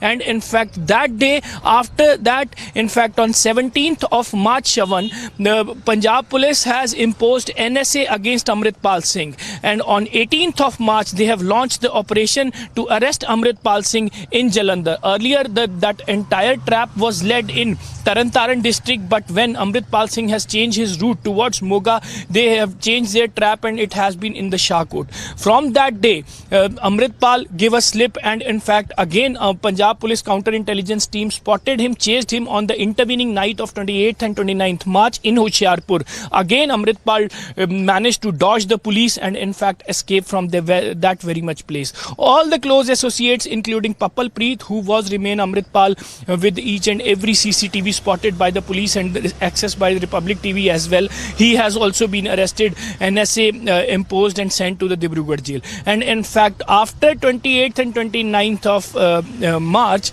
so now is the day, 23rd April, that Amritpal Singh finally landed in the police net. And in fact the police claimed that they have surrounded, after getting a very concrete input from the intelligence agencies regarding the location of Amritpal Singh in Rode village Gurdwara in Moga, and in fact they have deployed a heavy police and surrounded the area, asking the Amritpal to come out and give his custody, just because there is no route left to escape from that Gurdwara. And finally at 6:45 AM on 23rd of April, the Amritpal Singh, chief of Waris Punjab, the fugitive Amritpal Singh, has landed in the net of Punjab police. Yes, Shavan. Well, thank you very much, Abadi, for getting us the latest. Let me quickly go across to my colleague Piyush Ori, who is joining us from Moga. Piyush, what I want to focus with you is how exactly was Amritpal Singh nabbed? Some say that he had already surrendered, and then of course the summons which we here at Republic TV have decided not to play out, given the fact that this is yet another sympathy card that was being played by Amritpal Singh. So Piyush, walk us through the details that you're picking up in terms of the way he was arrested, the location from where he was arrested. He was in a hideout for the longest time. So how exactly did the Punjab police and the intelligence agencies work together to snuff out Amritpal Singh from that hideout? So you rightly mentioned, Shavan, that Amritpal Singh was in a hideout for a longer period of time, and he was being searched not only by Punjab police but also by several intelligence agencies. Now today, based on the inputs that were received, it was known that Amritpal was there in a Gurdwara at Rode village in Moga. Now this village is significant because this is also the native village of Jantar Singh Bhindranwale. So taking this into consideration, a lot of teams from Punjab Police and teams from National Intelligence Agencies surrounded the Gurdwara, and they requested Amritpal Singh to come and get arrested. They wanted Amritpal Singh to get arrested because they did not want to enter into Gurdwara, and thereby they wanted to maintain the sanctity of the traditions of Gurdwara and also the sentiments of a lot of locals. Taking this into consideration, Amritpal was finally arrested by the Punjab Police and National Intelligence Agencies and thereby taken to Dibrugarh. Now, this is the Punjab Police claim, and this is being actually confirmed by the Punjab Police. However, when you speak to the locals over here, there are several locals who are also claiming that it was the move by Amritpal to surrender. But then it is their view, and they have that sentiment for Amritpal Singh. But Punjab Police is very certain that it was them who had arrested Amritpal Singh. Having said that, yes, Amritpal Singh wanted to play a sympathy card. Having got arrested from Jantar Singh Bhindranwale, he did put out a message in which he said that he would again fight for the tradition for the Sikhs. But this is just a sympathy card because he knew that there was no takers for his claims, there was no takers from his propaganda. And there were a lot of his plans to create unrest among the society over here in Punjab. However, that was again rejected completely by the good efforts, by the valiant efforts by the Punjab Police and also several of the Punjab administration available over here. So yes, by the local support as well as by the help of the local administration, they have been able to maintain the peaceful situation over here, not only in Rode village, which is the native village of Jantar Singh Bhindranwale, but also in several parts of Punjab. Back to in the studio. Let me also quickly go across to my colleague Anirudh, who is joining us from Dibrugarh, and Anil Poddar is outside Dibrugarh jail. Before I go to Anil Poddar, I would like to come to you, Anirudh. What we have essentially seen is that from the time the crackdown essentially began, the focus essentially has been to bring all of Amritpal's aides from Punjab all the way to Assam. Have you been able to really find out why exactly Assam? Why did the Punjab police essentially get in touch with Assam police for more assistance, and that too bringing them all the way from Punjab to Dibrugarh? What's the logic?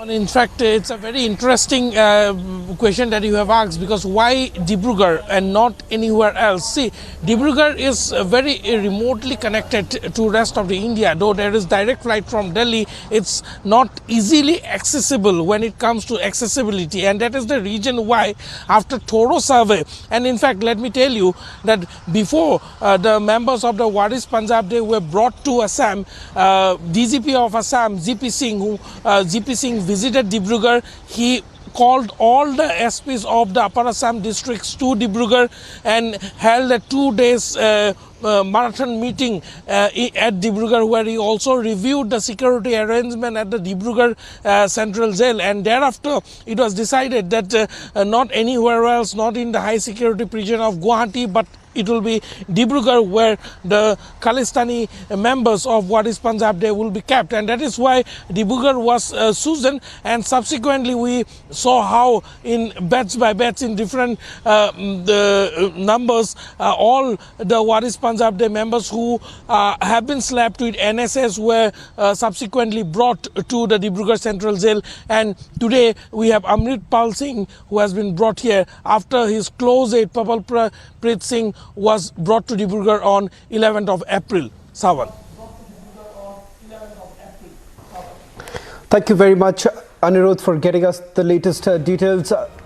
The biggest reporting team on the day's top story.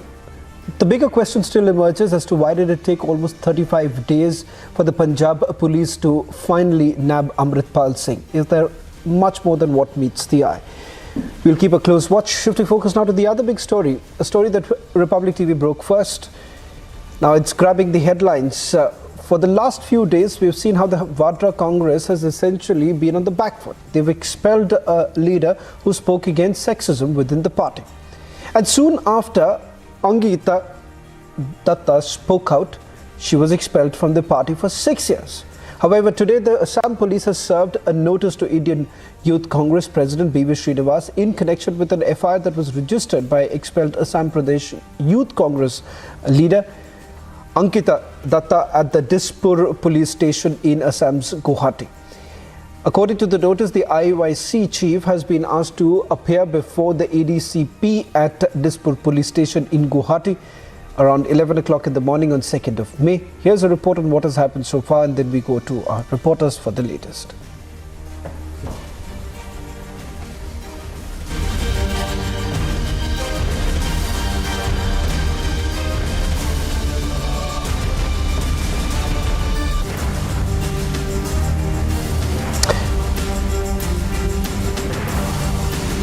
We'll try and go across to my colleague Anirudh for the latest details. In fact, we'll try and put out that interview that was given by IPS officer from Assam Police after he pasted the notice outside B.V. Srinivas's residence, while I try and get across to Anirudh. Before that, let's just quickly take a look at a report giving you a full idea of what really transpired earlier in the day when that notice was pasted outside B.V. Srinivas's residence.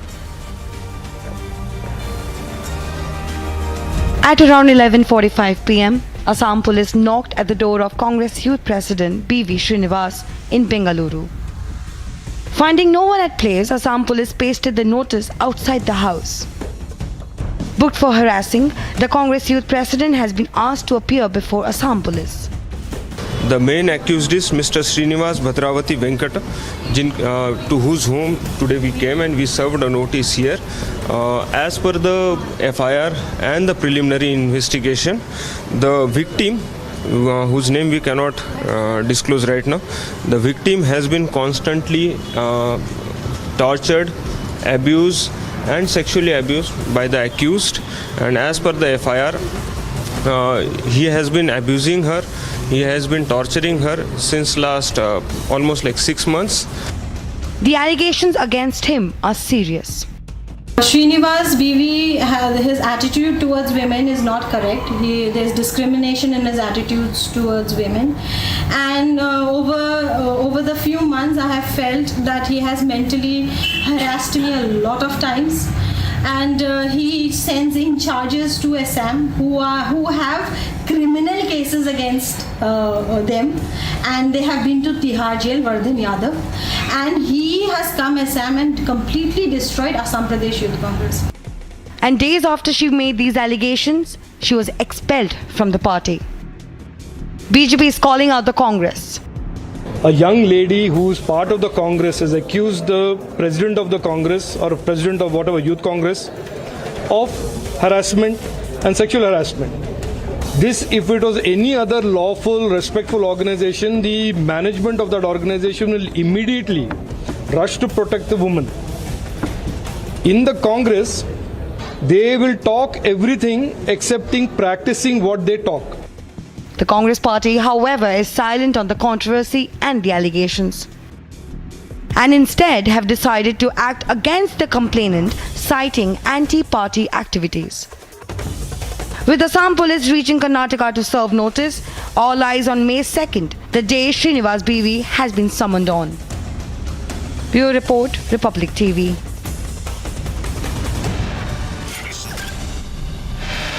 On the other side, Sachin Pilot renews attack on Gehlot government, raises question on the inaction against corruption despite his protest.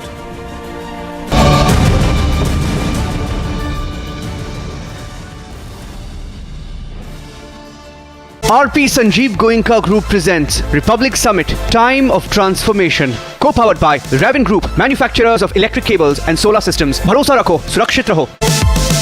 Mine Super App and beyond. Knowledge partner, Amrita Vishwavidyapeetham. Education for life, education for living. Infrastructure partner, Rungta Steel TMT Bar, Ekdam Solid. MSME partner, Grow Capital. QS and THE, the world's foremost university rankings organizations, have ranked Amity amongst the top 3% universities globally, making it among the very few Indian universities to be included in both rankings. yet another top ranking for Amity University.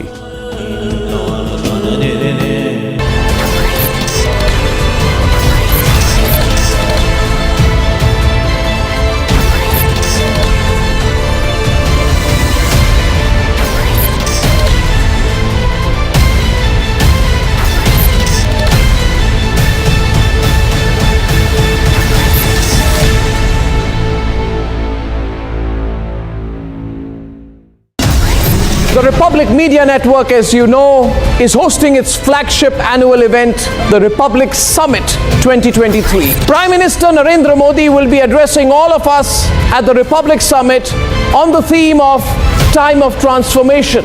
It is without doubt his visionary leadership that has seen the country implement direct benefit transfer for 11 times as many schemes than we did 8 years back. But much more will happen. My belief is, our network's belief is, that the biggest transformations are yet to come. So when the Prime Minister addresses us all, and that is on the evening of the 26th of April, we will all eagerly await to hear his vision of how we can use this moment of transformation to catalyze even faster our move to being a developed nation.